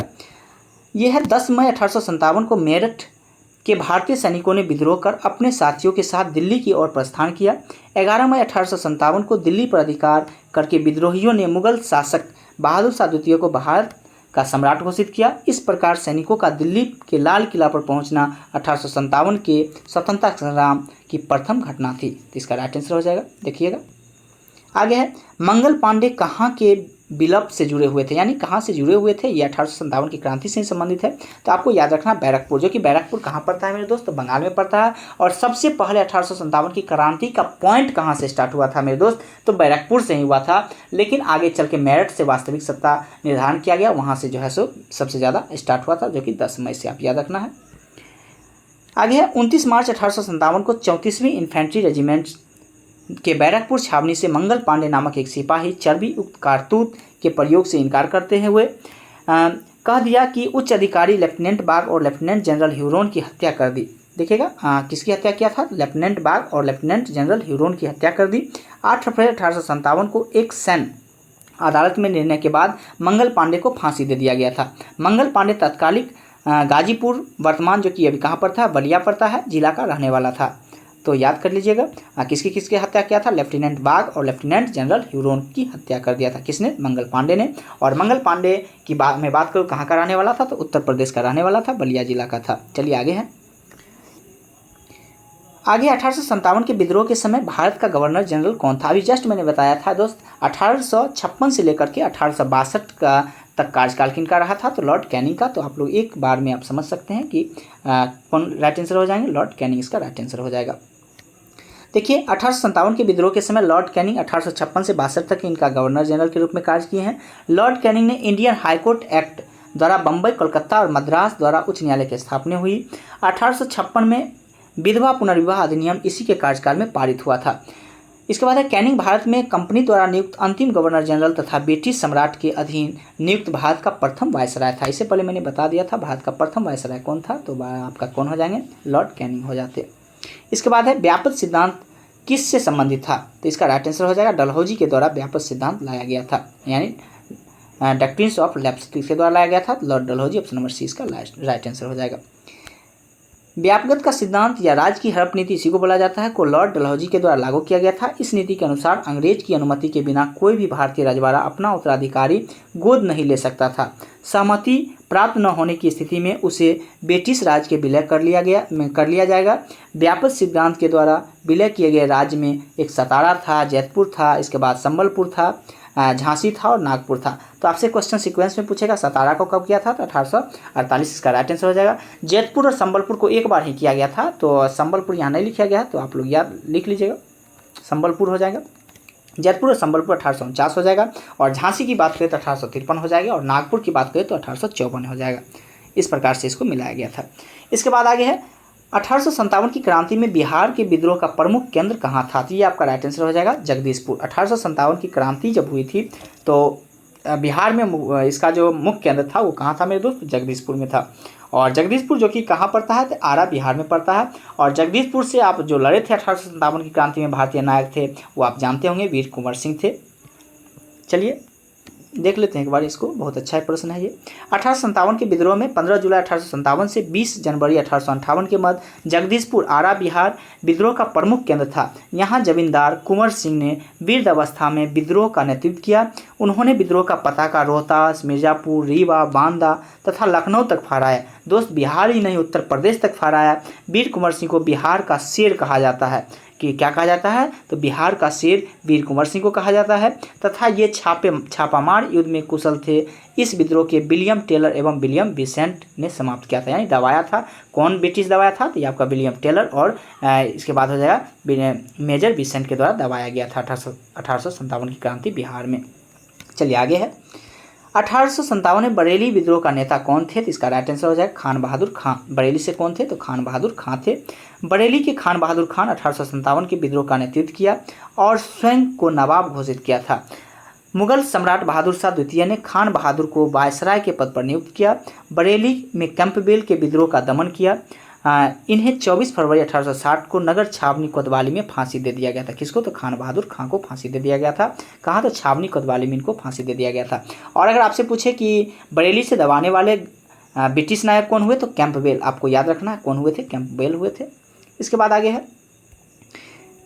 भारतीय स्वाधीनता आंदोलन का सरकारी इतिहासकार कौन था, तो इसका राइट आंसर हो जाएगा एस एन सेन हो जाएगा। इसका राइट आंसर हो जाएगा एस एन सेन। देखिएगा, भारत सरकार ने 1956 में सुरेंद्रनाथ सेन को 1857 के भारतीय स्वाधीनता आंदोलन के इतिहास को लिखने का दायित्व सौंपा। इस संदर्भ में लिखी गई उसकी पुस्तक था 1857, आपको 1857। एस एन सेन के अनुसार 1857 का विद्रोह धार्मिक आंदोलन के रूप में आरंभ हुआ, किंतु इसका समापन जो हुआ था स्वतंत्रता संग्राम के रूप में स्टार्ट हुआ था। तो आप समझ चुके होंगे कि भारत में स्वतंत्रता प्राप्ति के लिए कब से स्टार्ट हो गया था। तो मैं बात करूँ, एक नज़र से देखूँ तो 1857 की क्रांति से ही भारत में स्वतंत्र होने का, जो आपको आगे की ओर बढ़ने का, स्वतंत्र होने की परंपरा जो स्टार्ट हुआ था 1857 की क्रांति से ही देखने के लिए मिलता है ये चीज़। चलिए आगे, हालांकि 1947 में भारत आज़ाद हुआ, बहुत समय लगा, लेकिन स्टार्ट हमें वहीं से देखने के लिए मिलता है। चलिए आगे है, निम्न में से कौन 1857 के विद्रोह में अंग्रेजी का कट्टर दुश्मन था, तो इसका राइट आंसर हो जाए मौलवी अहमदुल्ला। मौलवी अहमदुल्ला जो कि फैजाबाद से 1857 की क्रांति से भारत के रूप में लड़ रहे थे। इसके बाद आगे है, प्रसिद्ध उर्दू शायर मिर्जा गालिब का मूल निवास था, ये आगरा के थे। कहाँ थे, आगरा के थे। और इन्होंने ही 1857 की क्रांति से अपने आंखों से देखा था। तो आपको यही क्वेश्चन आपसे पूछा भी जाता है, आपको ये याद रखना है, प्रसिद्ध उर्दू शायर मिर्जा गालिब का मूल निवास कहाँ था, तो आगरा, याद रखना है। और ये से भी पूछा जाता है जो 1857 के किसने कौन सा शायर देखा था, तो यही मिर्जा गालिब के द्वारा देखा गया था। आगे है, महारानी विक्टोरिया ने भारतीय प्रशासन को ब्रिटिश ताज के नियंत्रण में लेने की घोषणा कब किया था, 1 नवंबर 1858 को। कब किया गया था, 1 नवंबर 1858, इसका राइट आंसर हो जाएगा। चलिए आगे बढ़ते हैं, थोड़ा सा डिटेल में देख लेते हैं। 1857 के विद्रोह में असफल होने का तात्कालिक बाद ब्रिटिश क्राउन ने 1 नवंबर 1858 को कंपनी के ब्रिटिश पर शासन करने के सभी अधिकार नियंत्रण में लेने की घोषणा की। इस उद्घोषणा को लॉर्ड कैनिंग ने इलाहाबाद में आयोजित दरबार में पढ़ा था। आपसे क्वेश्चन ये भी पूछा जाता है कि कहाँ में पढ़ा था, तो इलाहाबाद में पढ़ा था। इस घोषणा के द्वारा भारत में कंपनी के शासन को समाप्त कर दिया गया तथा भारत का शासन सीधे क्राउन के हाथ में दे दिया गया था। किसके हाथ में, तो क्राउन के हाथ में दे दिया गया था। चलिए आगे है, निम्न में से कौन सा असम में 1857 की क्रांति के नेता थे? तो इसका राइट आंसर हो जाएगा दीवान मनी रामदत्त। कौन हो जाएंगे? दीवान मनी रामदत्त इसका राइट आंसर हो जाएंगे। असम से 1857 की क्रांति के नेता कौन हुए? तो दीवान मनी रामदत्त इसका राइट आंसर हो जाएगा। आगे है 1857 की स्वतंत्रता संग्राम में किस राजवंश ने अंग्रेजों की सर्वाधिक सहायता किया था? तो ग्वालियर के सिंधिया। आपको याद रखना है 1857 की स्वतंत्रता संग्राम में किस राजवंश ने अंग्रेजों की सर्वाधिक सहायता किया था, यानी अंग्रेजों की सहायता किया था? तो ग्वालियर के सिंधिया के द्वारा सर्वाधिक सहायता किया गया था अंग्रेज को। चलिए आगे बढ़ते हैं मेरे दोस्त। अगर वीडियो अच्छा लग रहा है तो सिर्फ लाइक एवं सब्सक्राइब जरूर करिए चैनल को। चलिए आगे देखते हैं। भारत का पहला समाचार पत्र कौन था? तो द बंगाल गजट आपको याद रखना है, जो कि 1780 में किसके द्वारा लिखा गया था? तो जेम्स हिक्की के द्वारा लिखा गया था। जेम्स हिक्की के द्वारा लिखा गया था, जो कि देख सकते हैं आगे लिखा गया है। 1780 में जेम्स अंगास्ट हिक्की के द्वारा अंग्रेजी भाषा में संपादित बंगाल गजट भारत का पहला समाचार पत्र था। यह साप्ताहिक पत्र था। किस प्रकार का? तो साप्ताहिक पत्र था। इसका प्रकाशन कलकत्ता से हुआ था। लंदन में पहला समाचार पत्र कंपनी के असंतुष्ट सिविल सेवक विलियम बोल्टस ने 1776 ईस्वी में निकालने का प्रयास किया था, किंतु कंपनी की आलोचना के कारण इसका प्रेस जब्त कर लिया गया था। चलिए आगे है। निम्न में से किसने सर्वप्रथम प्रेस सेंसरशिप लागू किया था? तो लॉर्ड वेलेजली। किसने किया था? लॉर्ड वेलेजली इसका राइट आंसर हो जाएगा। देखिए इसको भी 1 मिनट पढ़ लेते हैं, बहुत अच्छा चीज़ है ये। सर्वप्रथम 1799 में लॉर्ड वेलेजली ने प्रेस नियंत्रण अधिनियम द्वारा सभी समाचार पत्रों पर नियंत्रण लगाते हुए संपादक, मुद्रक तथा मालिक का नाम अखबार पर छापना अनिवार्य कर दिया था। इसके बाद है, इसके साथ समाचार पत्रों पर युद्धकालीन सेंसरशिप भी लागू कर दिया गया था और 1807 ईस्वी में इस अधिनियम का विस्तार पत्रिकाओं, पंपलेट तथा पुस्तकों पर भी लागू कर दिया गया था। तो चलिए आगे बढ़ते हैं। आगे है 1878 ईस्वी में वर्नाकुलर प्रेस एक्ट किसके द्वारा रद्द कर दिया गया था? तो देखिएगा किसके द्वारा रद्द किया गया था? तो लॉर्ड रिपन के द्वारा ये रद्द कर दिया गया था वर्नाकुलर प्रेस एक्ट, जो कि वो लागू किया और ये रद्द कर दिया गया था इसके द्वारा। 1878 में लॉर्ड लिट्टन के कार्यकाल में किसके द्वारा स्टार्ट किया गया था? तो लॉर्ड लिट्टन स्टार्ट किया था और रिपन बंद कर दिया था। और प्रेस की स्वतंत्रता पर सेंसरशिप कौन लगाया था? तो ये आपका लॉर्ड वेलेजली हो जाएंगे। और वर्नाकुलर प्रेस एक्ट को लागू कौन किया था? तो ये लिट्टन के द्वारा किया गया। और समाप्त किसने किया था? तो रिपन के द्वारा समाप्त किया गया था। देखिए 1878 में लॉर्ड लिट्टन के कार्यकाल में वर्नाकुलर प्रेस एक्ट 1878 पारित हुआ। इस अधिनियम के द्वारा भारतीय भाषा में प्रकाशित होने वाला समाचार पत्र पर प्रतिबंध लगा दिया गया। इस एक्ट को गैंगिंग एक्ट के नाम से जानते हैं। कौन सा एक्ट? तो गैंगिंग एक्ट के नाम से जानते हैं। मुंह बंद रखने वाला अधिनियम भी कहा जाता है। आप लोग समझ चुके होंगे कि कौन सा अधिनियम कहा जाता है? मुंह बंद रखने वाला अधिनियम भी कहा जाता है।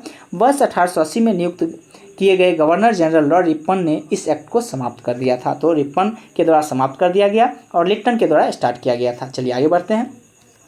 फारसी साप्ताहिक है मिरात उल अखबार किसके द्वारा प्रकाशित किया गया था? तो ये आपका राजा राम मोहन राय के द्वारा स्टार्ट किया गया था। आपसे क्वेश्चन ये भी पूछा जाता है, जो ब्रह्म समाज की स्थापना राजा राम मोहन राय के द्वारा किया गया और 1828 में ही किया गया था। आगे चलकर ब्रह्म समाज कई खंड में विभक्त हुआ था।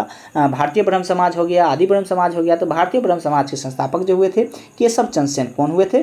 केशव चंद्र सेन हुए थे। और इसके बाद मैं बात करूँ आदि ब्रह्म समाज की बात करूँ तो आदि ब्रह्म समाज के संस्थापक कौन हुए थे? देवेंद्रनाथ टैगोर हुए या ठाकुर हो गए थे। चलिए आगे है। आगे इंडियन मिरर अखबार का प्रकाशन कहाँ से हुआ था? तो ये कलकत्ता से हुआ था। कहाँ से? इंडियन मिरर अखबार की मैं बात करूँ तो कहाँ से हुआ था? तो कलकत्ता से हुआ था। और इसकी मैं बात करूँ किसके द्वारा किया गया था? तो आप देख चुके होंगे आगे क्या है। 1861 में इंडियन मिरर अखबार संपादक देवेंद्रनाथ टैगोर तथा मनमोहन घोष द्वारा किया गया था। किसके द्वारा? इंडियन मिरर अखबार देवेंद्रनाथ टैगोर तथा मनमोहन घोष के द्वारा किया गया। इस अखबार का प्रकाशन कलकत्ता बंगाल से होता था। तत्पश्चात में यह ब्रह्म समाज का मुख्य पत्र बन गया था, जो कि ब्रह्म समाज किसके द्वारा स्टार्ट किया गया था? तो ये राजा राम मोहन राय के द्वारा और 1828 में स्टार्ट किया गया था ब्रह्म समाज। इसे अंग्रेजी का प्रथम दैनिक समाचार पत्र समाचार होने का गौरव प्राप्त है। चलिए कौन सा है? तो इंडियन मिरर अखबार। चलिए आगे बढ़ते हैं मेरे दोस्त। 1 सेकंड दोस्त बने रहिएगा। चलिए मेरे दोस्त, वीडियो अच्छा लग रहा होगा तो चैनल को लाइक एवं सब्सक्राइब जरूर करिए। चलिए आगे है। गदर पत्र का प्रथम अंक निम्नलिखित में से किस भाषा में प्रकाशित हुआ? तो इसका राइट आंसर हो जाएगा उर्दू। किस भाषा में? तो उर्दू में। और ये कब लिखा गया था? तो 1913 में। कब? तो 1913 में। आगे है देखिए, सन 1913 में हिंदुस्तान गदर पार्टी का गदर नामक साप्ताहिक पत्र प्रकाशित हुआ था। इस पत्र पर प्रथम अंक उर्दू में प्रकाशित हुआ। बाद में यह गुरुमुखी लिपि या हिंदी, मराठी, अंग्रेजी एवं गुजराती भाषा में प्रकाशित हुआ था। तो गुरुमुखी भाषा में मैं बात करूँ तो 1914 में ही स्टार्ट गुरुमुखी भाषा से स्टार्ट हो गया था। इसके बाद में बात करूँ, इसका एक अंक पख्तूनी भाषा में भी था, छापा गया था। इस समाचार पत्र का मुख्यालय सैन फ्रांसिस्को था। कहाँ था? तो सैन फ्रांसिस्को था। आगे है, अमृत बाजार पत्रिका की स्थापना किसके द्वारा किया गया था? तो अमृत बाजार पत्रिका की मैं बात करूँ तो किसके द्वारा? शिशिर कुमार घोष के द्वारा। ऑप्शन नंबर डी इसका राइट आंसर हो जाएगा, शिशिर कुमार घोष के द्वारा किया गया था। चलिए आगे है, बाल गंगाधर तिलक ने भारतीय स्वतंत्रता संग्राम के उद्देश्य से कौन सा समाचार पत्र प्रकाशित किया था? तो ये केसरी। और मेरे दोस्त, ये केसरी जो था किस भाषा में लिखा जाता था? तो आपको याद रखना है, मराठा भाषा में। किस प्रकार में? मराठी भाषा में लिखा जाता था केसरी। तो आप लोग याद करने का प्रयास करिएगा। देखिए बाल गंगाधर तिलक के बारे में, बाल गंगाधर तिलक ने बम्बई से अंग्रेजी भाषा के मराठा और मराठी भाषा में केसरी, तो आप याद रखिएगा, जो कि मराठा जो था वो किस भाषा में था और केसरी जो था वो किस भाषा में था, तो याद रखने का प्रयास करिएगा। ये उल्टा है दोस्त, मराठी जो था वो किस भाषा में था? तो जो था वो अंग्रेजी भाषा में था। कौन सा? तो मराठा जो अंग्रेजी भाषा में था, और मराठी की बात करें तो केसरी भाषा में जो है प्रकाशित हुआ था। प्रारंभ में केसरी का संपादक अगरकर तथा मराठा का संपादक केलकर, आपको याद रखना है। प्रारंभ में जो है केसरी का संपादक की बात करें तो अगरकर हो गए, और मराठा की बात करें तो केलकर हुआ, जो कि मराठा किस भाषा में लिखा गया था? तो अंग्रेजी भाषा में। अंग्रेजी व केसरी समाचार पत्र का होम रूल लीग आंदोलन के विस्तार की तीव्रता आई। केसरी तो इस आंदोलन का महत्वपूर्ण पत्र बन गया। इसके लेखों के कारण इसका कारावास भी भोगना पड़ा था। चलिए आगे है, हरिजन समाचार पत्र के संपादक कौन हुए थे? तो आप लोग सभी लोग जानते होंगे कि कौन थे। तो गांधी जी के द्वारा हरिजन समाचार पत्र प्रकाशित किया गया था। हरिजन पत्र के संपादक महात्मा गांधी थे। इन्होंने इस पत्र का प्रथम अंक 11 जनवरी 1933 को यरवदा जेल, जो कि पुणे में स्थित है, महाराष्ट्र से प्रकाशित हुआ था, और वहीं से ये हरिजन पत्र जो है स्टार्ट भी किए थे। यह हिंदी पत्र में प्रकाशित होने वाला था। ये क्या? तो हिंदी भाषा में प्रकाशित होने वाला था। इसके अतिरिक्त गांधी जी ने गुजराती भाषा में हरिजन बंधु, आपसे क्वेश्चन पूछा जाता है दोस्त, हरिजन बंधु जो गांधी जी द्वारा है, हरिजन बंधु वह हिंदी भाषा में हरिजन सेवक समाचार पत्र का भी प्रकाशित हुआ था। तो याद रखना है आपको, हरिजन बंधु किस भाषा में था? तो ये गुजराती भाषा में था। वही आपसे हरिजन सेवक की बात करें तो हिंदी भाषा में था। हरिजन बंधु आपसे कौन सा भाषा में, लैंग्वेज में था मेरे दोस्त? तो ये गुजराती भाषा में था। और हरिजन सेवक की बात करें तो ये किस भाषा में था? तो ये आपका हिंदी भाषा में था। तो आप लोग याद करने का प्रयास करिएगा। आगे है, एक साप्ताहिक पत्रिका के रूप में यंग इंडिया का शुभारंभ किसके द्वारा किया गया था? तो इसका भी राइट आंसर हो जाएगा मेरे दोस्त, home rule league party. Young India का शुभारंभ जो है किस पार्टी से हुआ था? तो होम रूल लीग पार्टी इसका राइट आंसर हो जाएगा। ऑप्शन नंबर ए इसका राइट आंसर हो जाएगा। आगे है, स्वदेश वाहिनी के संपादक कौन हुए थे? तो आप लोग याद करिएगा, K Ramakrishna Pillai. Option number C इसका राइट आंसर हो जाएगा। स्वदेश वाहिनी के संपादक कौन हुए थे? के रामकृष्ण पिल्लई इसका राइट आंसर हो जाएगा। देखिए इनके बारे में थोड़ा सा, स्वदेश वाहिनी एक साप्ताहिक समाचार पत्र था। इसका संपादन रामकृष्ण पिल्लई द्वारा त्रावणकोर में किया गया था। 1910 ईस्वी में सरकार व त्रावणकोर के दीवान के विरुद्ध लिखने पर इसे प्रतिबंधित कर दिया गया था। चलिए आगे है, द इंडियन ओपिनियन पत्र को किस निम्नलिखित में से किस भाषा में नहीं छपता था? तो ये देखिए, अंग्रेजी में छपता था, गुजराती में भी छपता था, और ये तमिल में भी छपता था। तो इसका राइट आंसर हो जाएगा कौन सा? तो ये उर्दू में नहीं छपता था। तो ऑप्शन नंबर डी इसका राइट आंसर हो जाएगा। और ये इंडियन ओपिनियन पत्र जो है कहाँ में चलाया गया था? तो महात्मा गांधी जी के द्वारा चलाया गया था। और कहाँ से? दक्षिण अफ्रीका से ही चलाया गया था। आपसे क्वेश्चन पूछेगा, जो महात्मा गांधी दक्षिण अफ्रीका कब गए थे? तो 1893 में गए थे। कब गए थे? 93 में गए थे। और पूर्ण रूप से कब लौट करके आए हैं? तो 1915 में। पूर्ण रूप से मैं बात कर रहा हूँ, हालांकि बीच बीच में ये आते रहे। तो देखिए एक बार देख लेते हैं गांधी जी के बारे में। गांधी जी को दक्षिण अफ्रीका के अनुभवों और सत्याग्रहों के उनके प्रयोगों में इंडियन ओपिनियन नामक पत्र के संपादक की प्रेरणा दी। 4 जून 1903 को 4 भाषाओं में इसका प्रकाशन प्रारंभ किया गया था। जो कौन कौन सा भाषा था? अंग्रेजी था, हिंदी था, गुजराती था और तमिल था।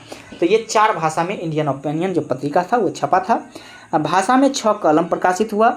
यह 1904 में दक्षिण अफ्रीका में डबरन के फिनिक्स आश्रम से प्रकाशित होता था। इसके प्रथम संपादक मनसुख लाल नजर थे। कौन थे? इनके संपादक की मैं बात करूँ तो मनसुख लाल नजर थे, जो नटाल कांग्रेस के सचिव भी थे। इसके बाद आगे है, मराठी पाक्षिक पत्र बहिष्कृत भारत किसने आरंभ किया था? तो ये भीमराव अम्बेडकर के द्वारा किया गया था। ऑप्शन नंबर 20 का राइट आंसर हो जाएगा। भीमराव अम्बेडकर ने हरिजन के कल्याण एवं अछूत के उद्धार हेतु 1924 में अखिल भारतीय दलित वर्ग की स्थापना किए और वर्ष 1927 में बहिष्कृत भारत नामक पाक्षिक पत्रिका का संपादन किए। इसके बाद इसके माध्यम से उन्होंने अछूतों के लिए मंदिर में प्रवेश तथा सार्वजनिक कुओं से पानी भरने जैसे सामाजिक व नागरिक अधिकारों की प्राप्ति हेतु संघर्ष किए थे। चलिए आगे है मेरे दोस्त, आगे है वर्ष 1920 में लाहौर में लाला लाजपत राय द्वारा कौन सा उर्दू समाचार पत्र प्रारंभ किया गया था? तो आप लोग सभी जानते होंगे कौन सा किया गया था, तो वंदे मातरम इसका राइट आंसर हो जाएगा। ऑप्शन नंबर ए इसका राइट आंसर हो जाएगा। चलिए आगे है, किसके प्रयत्न से बम्बई में प्रथम महिला विश्वविद्यालय की स्थापना किया गया था? तो डी.के. कर्वे। ऑप्शन नंबर 20 का राइट आंसर हो जाएगा। डी.के. कर्वे इसका राइट आंसर हो जाएगा। देखिए डिटेल में थोड़ा सा, डी.के. कर्वे महाराष्ट्र के प्रसिद्ध समाज सुधारक एवं सामाजिक कार्यकर्ता थे। उसके द्वारा मुंबई में स्थापित S&DT महिला विश्वविद्यालय, जो कि आप लोग याद कर सकते हैं कौन सा विश्वविद्यालय था, S&DT महिला विश्वविद्यालय, जो कि 1916 में भारत का प्रथम महिला विश्वविद्यालय था। वे सन 1931 से 32 में महिला विश्वविद्यालय के कुलपति भी रहे थे। उन्होंने वर्ष 1958 में भारत रत्न से सम्मानित किया गया था। तो डी.के. कर्वे को बार बार पूछा जाता है जो भारत रत्न कब दिया गया था, तो आप लोग याद रखिएगा 1958 में। कब दिया गया था? तो 1958 में भारत रत्न इनको मिला था। आगे है, डेक्कन एजुकेशन सोसाइटी की स्थापना किसके द्वारा किया गया था? तो याद रखना है आपको, जस्टिस रनाडे के द्वारा डेक्कन एजुकेशन सोसाइटी की स्थापना किया गया था। ऑप्शन नंबर ए इसका राइट आंसर हो जाएगा। डेक्कन एजुकेशन सोसाइटी की स्थापना 1880 ईस्वी में विष्णु शास्त्री चरलुंडकर के द्वारा किया गया था। बाल गंगाधर तिलक ने न्यू इंग्लिश स्कूल यानी पुणे के साथ प्रारंभ हुआ। इसका गठन 1884 ईस्वी में औपचारिक रूप से हुआ। इस संस्था के संस्थापकों में सर प्रमुख न्यायमूर्ति गोविंद रनाडे थे। इसका मुख्यालय कहाँ था दोस्तों? बम्बई में था या मुंबई में था? तो आपसे पूछा गया डेक्कन एजुकेशन सोसाइटी की स्थापना किसके द्वारा किया गया था? तो ये किसके द्वारा किया गया था? तो आप लोग देख सकते हैं जस्टिस रनाडे के द्वारा किया गया था। और इसके बाद आगे देखते हैं, कालिदास की प्रसिद्ध रचना अभिज्ञान शकुंतलम का सर्वप्रथम अंग्रेजी में अनुवाद किसने किया था? तो इसका राइट आंसर हो जाएगा sir William Jones. Option number D इसका राइट आंसर हो जाएगा। कालिदास का जो अभिज्ञान शकुंतलम था, इसका अंग्रेजी में अनुवाद सर विलियम जोन्स के द्वारा किया गया। देखिएगा आगे है, ब्रह्म समाज का सिद्धांत किस पर आधारित है? ब्रह्म समाज का सिद्धांत जो था अद्वैतवाद था। किस प्रकार का था? तो अद्वैतवाद था। ऑप्शन नंबर 20 का राइट आंसर हो जाएगा। ब्रह्म समाज की स्थापना की मैं बात करूँ तो मैंने जस्ट बताया था कब हुआ था, तो 20 अगस्त 1828 ईस्वी में राजा राम मोहन राय के द्वारा किया गया था। और कहाँ में किया गया था? तो कलकत्ता में किया गया था। इसे हिंदू धर्म का प्रथम सुधारवादी आंदोलन माना गया। किन्हें? तो ब्रह्म समाज को माना गया था। ब्रह्म समाज का स्वरूप भारतीय था और इसे अद्वैतवादी हिंदुओं की संस्था भी कहा जाता है। राजा राम मोहन राय एकेश्वरवाद में विश्वास करते थे तथा उन्होंने मूर्ति पूजा व अवतारवाद का विरोध किया था। कौन? तो राजा राम मोहन राय जो थे एकेश्वरवाद का जो है सो विश्वास करते थे। मूर्ति पूजा इस प्रकार की जो प्रथा थी उसको जो है विरोध किए थे। चलिए आगे है, निम्न महापुरुषों में से कौन भारतीय राष्ट्रवाद का जनक कहलाता है? तो इसका राइट आंसर हो जाएगा ऑप्शन नंबर बी राजा राम मोहन राय। राजा राम मोहन राय को भारतीय पुनर्जागरण का पितामह कहा जाता है। भारतीय राष्ट्रवाद का जनक के रूप में भी जानते हैं। इन्होंने तत्कालिक हिंदू समाज के व्यापक बुराइयों को समाप्त करने के लिए 20 अगस्त 1828 को कलकत्ता में ब्रह्म समाज की स्थापना की। मुगल शासक अकबर द्वितीय ने राजा राम मोहन राय को राजा की उपाधि प्रदान किया था। तो आपसे क्वेश्चन पूछा जाता है जो राजा राम मोहन राय को राजा की उपाधि किसके द्वारा दिया गया था? तो ये आपका राइट आंसर हो जाएगा, किसके? अकबर के द्वारा दिया गया था। चलिए आगे है, और राजा राम मोहन राय के द्वारा ही, इसके प्रयासों से ही लॉर्ड विलियम बेंटिंक ने 1829 में सती प्रथा को प्रतिबंध किया था। तो ये भी आपको याद रखना है। आगे है, प्रार्थना समाज के संस्थापक कौन थे? ये आत्माराम पांडुरंग थे संस्थापक, लेकिन किसके सहयोग से हुआ था? तो ये केशव चंद्र सेन के सहयोग से हुआ था। ये भी आपको याद रखना है, प्रेरणा उन्हीं से मिला था, जो कि लिखा भी गया है। आगे देखिए, प्रार्थना समाज की स्थापना बम्बई के केशव चंद्र सेन की प्रेरणा से 31 मार्च 1867 ईस्वी को हुआ। इसके संस्थापक आत्माराम पांडुरंग थे। प्रार्थना समाज के द्वारा विधवा विवाह, स्त्री शिक्षा, स्त्री पुरुष विवाह की आयु में वृद्धि जैसे महत्वपूर्ण मुद्दे को उठाया गया। इसके द्वारा जाति प्रथा के भेदभाव को भी समाप्त करने की प्रयत्न किया गया था। चलिए आगे है, स्वामी दयानंद सरस्वती ने आर्य समाज 1875 में स्थापना किए थे। कहाँ में? तो बम्बई में। आपको याद रखना है, आर्य समाज की स्थापना किसके द्वारा किया गया? स्वामी दयानंद सरस्वती के द्वारा किया गया था। और कब किया गया? 1875 में किया गया था। और कहाँ में किया गया था? बम्बई में किया गया था। चलिए आगे बढ़ते हैं। देखिए थोड़ा सा देख लेते हैं। स्वामी दयानंद सरस्वती 1875 में बम्बई में आर्य समाज की स्थापना किए। बाद में 1877 में इसका मुख्यालय जो बनाया गया था वो लाहौर में बनाया गया था, लेकिन स्थापना की बात करूँ तो बम्बई में हुआ था और बाद में इसका मुख्यालय की बात करूँ तो लाहौर में बनाया गया। आर्य समाज का मुख्य नारा था वेदों की ओर लौटो, और ये पूछा भी जाता है वेदों की ओर लौटो किसका नारा था? स्वामी दयानंद सरस्वती का था। इसके बाद है आगे, उन्होंने अपने उपदेशों का प्रचार आगरा से प्रारंभ किया तथा झूठे धर्मों का खंडन करने के लिए पाखंड खंडनी पताका फहराया। आर्य समाज में छुआछूत जाति प्रथा का विरोध किया, परंतु वर्ण व्यवस्था का समर्थन किया गया था। चलिए आगे है मेरे दोस्त मैं कोशिश करता हूँ कि पूरे आपका मॉडर्न हिस्ट्री जो है एक ही वीडियो में समाप्त हो जाए, तो आप वीडियो को शुरू से अंत तक जरूर देखिएगा। अच्छा लग रहा होगा तो चैनल को लाइक एवं सब्सक्राइब जरूर करिएगा। चलिए, MC सीतलवाड़, BN राव तथा अल्लादी कृष्ण स्वामी अय्यर प्रख्यात सदस्य थे। किसके सदस्य थे? तो आप लोग बता सकते हैं किनके सदस्य। इसका राइट आंसर क्या हो जाएगा? देखिएगा ऑप्शन में क्या है, तो इसका राइट आंसर हो जाएगा आपका सर्वेंट्स ऑफ इंडिया सोसाइटी। क्या हो जाएगा? सर्वेंट्स ऑफ इंडिया सोसाइटी के MC सीतलवाड़ हो गए, BN राव हो गए, अल्लादी कृष्ण स्वामी अय्यर जो थे प्रख्यात सदस्य थे। किसका? तो सर्वेंट्स ऑफ इंडिया सोसाइटी के। चलिए आगे है, देखिए आगे है, डिटेल में बता दिया गया है। भारत सेवक संघ या सर्वेंट्स ऑफ इंडिया सोसाइटी की स्थापना 1905 में हुआ था। सर्वेंट्स ऑफ इंडिया सोसाइटी की स्थापना या भारत संघ, उसी को जानते हैं नाम से, 1905 में हुआ था। पूना में गोपाल कृष्ण गोखले के द्वारा किया गया था। MC सीतलवाड़, BN राव, अल्लादी कृष्ण स्वामी अय्यर इसके प्रमुख सदस्य थे। गोखले का मानना था कि अब भारतीय शिक्षित होंगे तो उसका विकास होगा, और साथ ही वे पश्चिमी शिक्षा प्रणाली से भी अधिक प्रभावित थे। यद्यपि गांधी जी पश्चिमी शिक्षा प्रणाली के विचार से सहमत नहीं थे। आपको याद भी ये रखना है दोस्त, क्या है, तो गांधी जी पश्चिमी शिक्षा प्रणाली के विचार से क्या थे? तो सहमत नहीं थे। आपको इस लाइन को याद रखना है। आगे है, निम्नलिखित में से किसने 1872 में नेटिव मैरिज एक्ट को पारित कराने में महत्वपूर्ण भूमिका निभाया था? तो आपको याद रखना है किसके द्वारा निभाया गया था। तो ये आपका 1872 केशव चंद्र सेन, इसका राइट आंसर हो जाएगा ऑप्शन नंबर सी, इसका राइट आंसर हो जाएगा। चलिए आगे बढ़ते हैं। 19वीं सदी में प्रसिद्ध पारसी समाज सुधारक कौन थे? तो ये आपका बहरामजी M मालावारी, इसका राइट आंसर है मालावारी, इसका राइट आंसर है ऑप्शन नंबर डी, इसका राइट आंसर हो जाएगा पारसी समाज सुधारक। चलिए आगे बढ़ते हैं, इसमें डिटेल में देख लीजिए थोड़ा सा। 19वीं सदी के प्रसिद्ध पारसी समाज सुधारक बहरामजी M मालावारी थे। इन्होंने बाल विवाह के विरुद्ध तथा विधवा पुनर्विवाह के समर्थन में एक पत्र का संपादन किया। बहरामजी M मालावारी के प्रयत्नों के परिणाम स्वरूप 1891 में बाल विवाह को प्रतिबंध करने वाला एक प्रस्ताव लाया गया, जिसे मालावारी प्रस्ताव कहा जाता है। इसके परिणाम स्वरूप एक अधिसूचना पारित हुई जिसमें आयु सम्मति अधिनियम कहा गया। इसमें 12 वर्ष की कम आयु की कन्याओं के विवाह पर प्रतिबंध लगा दिया गया।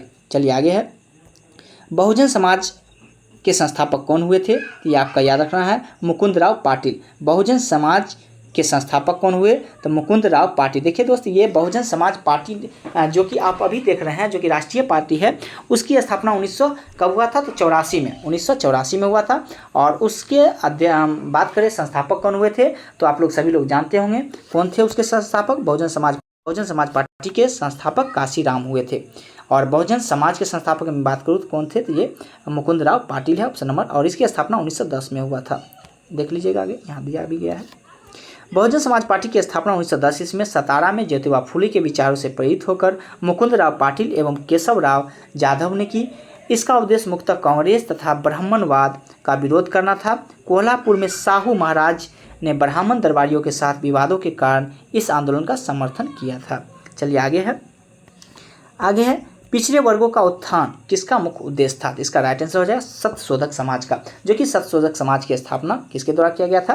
तो यहाँ देखिए ज्योतिबा फुले के द्वारा दिया गया है, जो कि कब किया गया था? 1873 में ज्योतिबा फुले ने पिछड़े वर्गों के उत्थान के लिए सत्यशोधक समाज की स्थापना किया गया था। तो आप इतना रखिएगा, सत्यशोधक समाज की स्थापना ज्योतिबा फुले के द्वारा किया गया था 1873 में, और किसके लिए किया गया था? तो पिछड़े वर्ग के उत्थान के लिए किया गया था, बाकी का आप छोड़िए। चलिए आगे बढ़ते हैं। आगे है, शारदा नियम के अंतर्गत लड़कियों और लड़के का विवाह की न्यूनतम आयु कितना होना था? तो लड़की की मैं बात करूँ तो ये 14 वर्ष, और लड़के के लिए कितना? तो 18 वर्ष होना चाहिए शारदा एक्ट। और शारदा एक्ट कब आया था? तो ये आपका याद रखना है 1929 में आया था। देखिए और दिया गया है, डॉक्टर हरविलास शारदा के प्रयास से 1929 में बाल विवाह निरोधक अधिनियम चलाया गया, जिन्हें शारदा एक्ट के नाम से जानते हैं, जो कि अस्तित्व में कब आया था? तो 1929 में। इसके बाद लड़कियों की विवाह की आयु न्यूनतम रखा गया था 14 वर्ष और लड़कों की 18 वर्ष रखा गया था। 1891 ईस्वी में ब्रिटिश सरकार ने एज ऑफ कंसेंट एक्ट पारित किया था। इसमें जो है लड़की की आयु 12 वर्ष रखा गया था और लड़का का 14 वर्ष। तो इस बात को याद आप रखिएगा, इस बात को आप याद करने का प्रयास करिएगा। चलिए आगे है निम्न में से किस वर्ग को सर्वप्रथम पश्चिमी सभ्यता ने प्रभावित किया? तो ये आपका शिक्षित हिंदू मध्यम वर्ग इसका राइट आंसर हो जाएगा। ऑप्शन नंबर सी इसका राइट आंसर हो जाएगा। आगे बढ़ते हैं। किसने कहा कि यदि भगवान अस्पृश्यता को सहन करते हैं तो मैं उन्हें कभी भगवान नहीं मानूंगा? तो ये बाल गंगाधर तिलक के द्वारा कहा गया। यदि भगवान अस्पृश्यता को सहन करते हैं तो मैं उन्हें कभी भगवान नहीं मानूंगा। ऑप्शन नंबर बी इसका राइट आंसर हो जाएगा, बाल गंगाधर तिलक। चलिए, ये बहुत अच्छे लोग थे और बहुत हैं कांग्रेस के क्रांतिकारी लोग में भी शामिल थे। चलिए देखिए, बाल गंगाधर तिलक स्वतंत्रता आंदोलन में एक सक्रिय नेता थे। इन्हें प्रायः लोकमान्य व भारत का बेताज बादशाह आदि नामों से भी जाना जाता था। तिलक अपनी राष्ट्रवादी गतिविधियों में हिंदू धार्मिक क्रियाकलापों में महत्वपूर्ण स्थान देते थे, परंतु वे अस्पृश्यता एवं जातिवाद के विरोध थे। अस्पृश्यता उन्मूलन के लिए आयोजित एक कार्यक्रम में उन्होंने कहा था कि यदि भगवान अस्पृश्यता को सहन करेंगे तो मैं उन्हें भगवान कभी नहीं मानूंगा। तो आपको याद रखना है। आगे है, थियोसॉफिकल सोसाइटी की स्थापना किसके द्वारा किया गया था? तो आपको याद रखना है ये जो है madam HP Blavatsky. Option number A इसका राइट आंसर हो जाएगा, जो कि इसकी स्थापना कब हुआ था? तो 1875 में। याद रखना 1800, जो तो यहाँ दिया गया है, एक सेकंड देख लीजिए, पूरा देखिए। 1875 ईस्वी में न्यूयॉर्क में एक रूसी महिला जो कि ब्लाडवत्स्की और अमेरिकी सैनिक अधिकारी कर्नल अल्टार्ट द्वारा थियोसॉफिकल सोसाइटी की स्थापना हुआ था। इसके संस्थापक भारत में जनवरी 1879 ईस्वी में पहुंचे और 1882 ईस्वी में मद्रास के समीप अड्यार में इसकी सोसाइटी का जो है मुख्यालय बनाया गया था। कहाँ? तो अड्यार में। इसके बाद है 19वीं शताब्दी के उत्तरार्ध में नव हिंदूवाद का सर्वश्रेष्ठ प्रतिनिधि था ये स्वामी विवेकानंद। ऑप्शन नंबर 20 का राइट आंसर हो जाएगा। आगे है, देखिए एक बार इनको भी देख लेते हैं। दोस्त, टाइम भले जो लग रहा है लेकिन क्वेश्चन बहुत अच्छा दिया गया है और आपको देखना भी चाहिए मेरे ख्याल से। नव हिंदूवाद के सर्वश्रेष्ठ प्रतिनिधि स्वामी विवेकानंद को माना गया। इन्होंने 1863 से 1902 तक रामकृष्ण परमहंस की शिक्षाओं पर साकार करने तथा उनके प्रचार प्रसार करने तथा भारतीय दर्शन का साधारण भाषा में वर्णन करने का श्रेय जाता है। 1893 ईस्वी में शिकागो गए। उन्होंने विश्व धर्म संसद में भारत की ओर से सनातन धर्म की व्याख्या किए थे। चलिए आगे बढ़ते हैं। महाराष्ट्र में किस समाज सुधारक को लोकहितवादी के नाम से जानते हैं? तो आप लोग जानते होंगे, किसको जानते हैं? तो गोपाल हरि देशमुख। आप लोग गोपाल कृष्ण गोखले नहीं मार लीजिएगा मेरे दोस्त, ये क्या हो जाएगा? Gopal Hari Deshmukh. Option number D इसका राइट आंसर हो जाएगा। चलिए आगे है, कोलकाता में सुप्रसिद्ध प्रेसिडेंसी कॉलेज पूर्व हिंदू कॉलेज की स्थापना किसके द्वारा किया गया था? तो आपका राइट आंसर हो जाएगा राजा राम मोहन राय के द्वारा किया गया था। चलिए देखते हैं, 1817 में कलकत्ता के सुप्रसिद्ध प्रेसिडेंसी कॉलेज हिंदू कॉलेज जिसको जो जानते हैं की स्थापना राजा राम मोहन राय ने डेविड हेयर की सहायता से की थी। पश्चात पद्धति के आधारित उच्च शिक्षा देने वाला यह प्रथम कॉलेज था जो कि मानवतावाद, तर्कवाद, समतावाद पर आधारित था। 1854 में यह कॉलेज प्रेसिडेंसी महाविद्यालय बना था। कब बना था? 1854 में। तो आप लोग जानते भी 1854 में एज ए गवर्नर की बात करें तो कौन था? तो आप लोग कमेंट करके जरूर बताइएगा। चलिए आगे बढ़ते हैं। रामकृष्ण मिशन की स्थापना किसके द्वारा किया गया था? स्वामी विवेकानंद के द्वारा। और इनका बचपन की नाम आपसे पूछ दे तो कौन हो जाएंगे? नरेंद्र दत्त। आप ये भी याद रखने का प्रयास करिएगा। रामकृष्ण मिशन की स्थापना स्वामी विवेकानंद के द्वारा किया गया था। कब किया गया था? 1897 में किया गया था। और रामकृष्ण मिशन की स्थापना जो विवेकानंद किए थे, विवेकानंद का बचपन का नाम क्या था? तो नरेंद्रनाथ दत्त इसका राइट आंसर हो जाएगा। चलिए आगे बढ़ते हैं। राजा राम मोहन राय द्वारा स्थापित प्रथम संस्था कौन सा था? तो आत्मीय सभा था मेरे दोस्त। कौन था? तो आत्मीय सभा, जो कि 1815 में ये सभा का गठन किया गया था, आत्मीय सभा का राजा राम मोहन राय के द्वारा। वही आपसे ब्रह्म समाज की बात करें तो ब्रह्म समाज की स्थापना कब किया गया था? तो 1828 में किया गया था। ये भी आप याद रखिएगा, जो कि राजा राम मोहन राय के द्वारा ही किया गया था।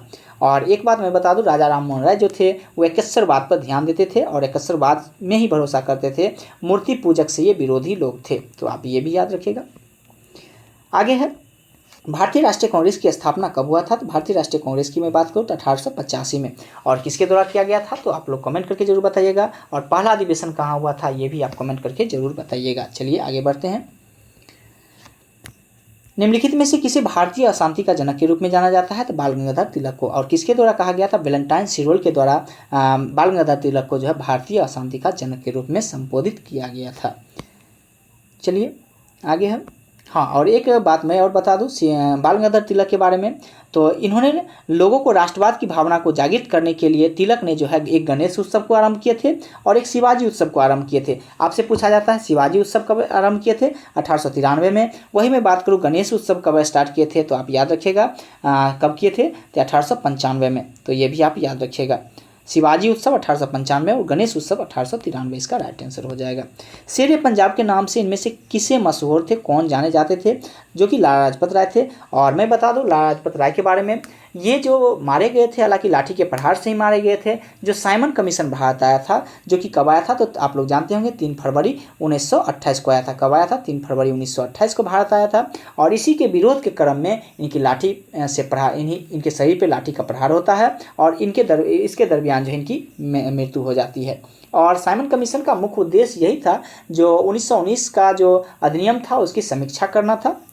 इसके बाद देखते हैं आगे। चलिए डिटेल में भी थोड़ा सा पढ़ लेने का प्रयास करते हैं। शेर पंजाब व पंजाब केसरी के नाम से लाला लाजपत राय प्रसिद्ध थे। इन्होंने 1888 में इलाहाबाद में हुए कांग्रेस के सम्मेलन में भाग लेकर राजनीतिक जीवन की शुरुआत की थी। वे भारतीय राष्ट्रीय कांग्रेस के गर्म दल के नेता थे। लाल बाल पाल जो ये बोला जाता है मेरे दोस्त, ये सब गर्म दल के ही नेता थे, आप याद कर लीजिएगा। पंजाब ला से लाजपत राय हो जाएगा, प से बिपिन चंद्र पाल हो जाएगा, लाल बाल बा से बाल गंगाधर तिलक हो जाएंगे। लाल बाल पाल बोला जाता है। पंजाब में 1906 ईस्वी में क्रांतिकारी आंदोलन का प्रसार हुआ। सरकार ने रावलपिंडी में आंदोलन के कुचलने की दृष्टि से सार्वजनिक सभाओं पर रोक लगा दी। लाला लाजपत राय व अजीत सिंह को गिरफ्तार कर मांडले जेल में भेज दिया गया था। तो याद रखना है आपको। हालांकि वही चोट से हुआ था और आगे मांडले जेल में भेज दिया गया था, इसकी मृत्यु हो गया था। तो आप ये भी याद रखिएगा। वर्ष 1938 में भारतीय राष्ट्रीय कांग्रेस के हरिपुरा अधिवेशन की अध्यक्षता किसके द्वारा किया गया था? तो आपको याद रखना है किसके द्वारा? सुभाष चंद्र बोस के द्वारा किया गया था। और इसी में सुभाष चंद्र बोस जो ये हरिपुरा अधिवेशन की अध्यक्षता किए थे, इसमें महात्मा गांधी जो है पटाभी सितार मैया को जो है इसमें जो है संबोधित किए थे। सॉरी दोस्त, ये पटाभी सितार मैया जो थे 1939 में थे, ये याद रखना है। जो कि त्रिपुरी अधिवेशन हुआ था उसमें गांधी जी की ओर से जो है पटाभी सितार मैया को जो है शामिल किए थे, लेकिन पटाभी सितार मैया की हार हो गया था। तो इसके बाद और इसी में गांधी जी कहें ये जो है हार जो था पटाभी सितार मैया की हार नहीं थी, ये एक मेरी हार थी, इसी में बोला गया था गांधी जी के द्वारा। तो इस बात को भी आप याद रखिएगा। आगे है, जब भारत स्वतंत्र हुआ था उस समय कांग्रेस के अध्यक्ष कौन थे? तो आप याद रखिएगा JB कृपलानी अध्यक्ष थे। JB कृपलानी इसके अध्यक्ष थे। आगे कांग्रेस ने नरम दल के नेताओं की आंदोलन की रणनीति थी, तो ये आपका हो जाएगा राज वाम बंध, ये ऑप्शन नंबर 20 का राइट आंसर हो जाएगा। और इस पद्धति क्या है? राज वाम बंध की पद्धति भारतीय राष्ट्रीय कांग्रेस के नरम दल के नेताओं की प्रमुख राजनीति थी, तो रणनीति थी, ये आप याद रखिएगा। ये सब थोड़ा सा अलग है, तो इस सब पे जो है थोड़ा सा डिटेल में पढ़ने का देख लीजिएगा। आगे है 1908 ईस्वी में 6 वर्ष के कारावास की सजा स्वतंत्रता संग्राम के किस उग्रवादी नेता को दी गई थी? इसका राइट आंसर हो जाएगा बाल गंगाधर तिलक, ऑप्शन नंबर 20 का राइट आंसर हो जाएगा। देखिएगा, केसरी में वर्णित विलेखों के फलस्वरूप बाल गंगाधर तिलक पर राजद्रोह का मुकदमा चलाया गया। 24 जून 1908 ईस्वी को 6 वर्ष का कारावास देकर मांडले जेल भेज दिया गया था, उनमें कैद कर लिया गया था। इसी जेल में अपने कारावास के समय में बाल गंगाधर तिलक ने Arctic home of the Vedas एवं गीता रहस्य नामक पुस्तक लिखे थे। ये भी आप याद रखिएगा, गीता रहस्य बहुत लोग को याद होगा, ये भी पुस्तक याद रखिएगा। Arctic home of the Vedas, option नहीं, ये आप याद रखने का प्रयास करिएगा। चलिए आगे बढ़ते हैं। आगे है, भारतीय राष्ट्रीय कांग्रेस के किस अधिवेशन में बाल गंगाधर तिलक ने अभिव्यक्त किया था स्वराज मेरा जन्मसिद्ध अधिकार है और मैं इसे लेकर रहूँगा? तो आप लोग जान चुके होंगे किसमें कहे थे ये, तो ये आपका लखनऊ अधिवेशन हुआ था, जो कि कब हुआ था? 1919 में। चलिए डिटेल में भी देखने का प्रयास करते हैं। वर्ष 1916 में लखनऊ में आयोजित भारतीय राष्ट्रीय कांग्रेस के वार्षिक अधिवेशन में अपने भाषण के दौरान बाल गंगाधर तिलक ने कहा स्वराज मेरा जन्मसिद्ध अधिकार है और मैं इसे लेकर रहूँगा। और 1916 में तिलक के स्वशासन की प्राप्ति के उद्देश्य से होम रूल लीग की स्थापना की। होम रूल लीग का अर्थ था अंग्रेजी साम्राज्य के अंतर्गत स्वसहायता प्राप्त करना। चलिए आगे बढ़ते हैं। किसने भारतीय राष्ट्रीय कांग्रेस को सूक्ष्मदर्शी अल्पसंख्यक जनता का प्रतिनिधित्व करते हुए बताया है? तो ये आपका डफरिन हो जाएगा। दोस्त मेरे ऐसा कहने का इसका लिहाजा यही था, जो भारतीय राष्ट्रीय कांग्रेस की जब स्थापना हुआ था, जो कि कब हुआ था, 1885 में हुआ था, उसमें बहुत कम ही लोग भाग लिए थे। और कितना लोग भाग लिए थे? तो मात्र 72 लोग ही भाग लिए थे।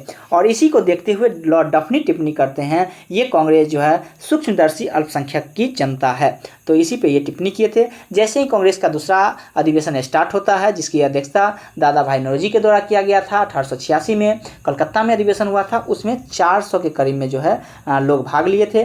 और इसके बाद जो प्रथम अंग्रेज अध्यक्ष भाग लिए थे, जॉर्ज यूले के द्वारा लिया गया था, 1888 में इलाहाबाद अधिवेशन की अध्यक्षता कर रहे थे। और इसमें करीब 1300 की संख्या में, हालांकि 1248 लोग आप लोग याद करते हैं, 1248, लेकिन करीब में 1300 के लोग में ये शामिल थे। आप लोग याद करने का प्रयास करिएगा। चलिए आगे है। भारतीय राष्ट्रीय कांग्रेस के दूसरे अधिवेशन वर्ष 1886 में अध्यक्षता किसके द्वारा किया गया था? तो मैंने अभी जस्ट बता दिया आपको, दादा भाई नौरोजी। और कहाँ में हुआ था? तो कलकत्ता में हुआ था। चलिए, हालांकि हाँ आगे है। कांग्रेस के त्रिपुरी अधिवेशन के पश्चात सुभाष चंद्र बोस और दक्षिणापंथियों को समस्त विवाद किस प्रश्न पर केंद्रित था? तो इसका राइट आंसर हो जाएगा कांग्रेस कार्यकारिणी समिति के गठन से। ऑप्शन नंबर ए इसका राइट आंसर हो जाएगा। आप लोग याद करिएगा। आगे है, भारतीय राष्ट्रीय कांग्रेस की पहली महिला अध्यक्ष निम्नलिखित में से कौन थी? तो भारतीय राष्ट्रीय कांग्रेस की पहली महिला अध्यक्ष एनी बेसेंट थी, जो कि कौन से? तो 1917 के कांग्रेस अधिवेशन की अध्यक्षता किए थे। कहाँ में? तो ये आपका कलकत्ता में अधिवेशन की अध्यक्षता किए थे। लेकिन इसी जगह आपसे क्वेश्चन ये बनेगा, भारतीय राष्ट्रीय कांग्रेस की पहली भारतीय महिला अध्यक्ष कौन थी? तो ये इसका राइट आंसर सरोजिनी नायडू हो जाएंगे, जो कि कानपुर अधिवेशन की अध्यक्षता 1925 में किए थे। आप लोग ये भी याद करने का प्रयास करिए। भारतीय आपसे पूछे तो सरोजिनी नायडू, जो कि 1925 के कानपुर अधिवेशन की अध्यक्षता किए थे। चलिए आगे बढ़ते हैं।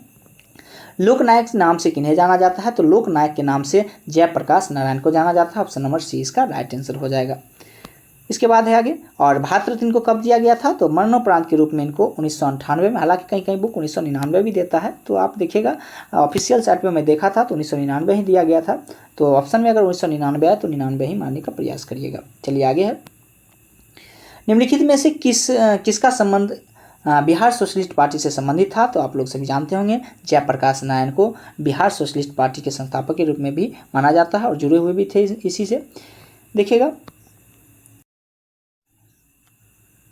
हालांकि दोस्त मेरे मैं एक बार बता दूं अच्छा से, बिहार सोशलिस्ट पार्टी से जयप्रकाश नारायण जुड़े हुए थे, लेकिन इसकी स्थापना की बात करें तो स्थापना मैंने गलत बोल दिया।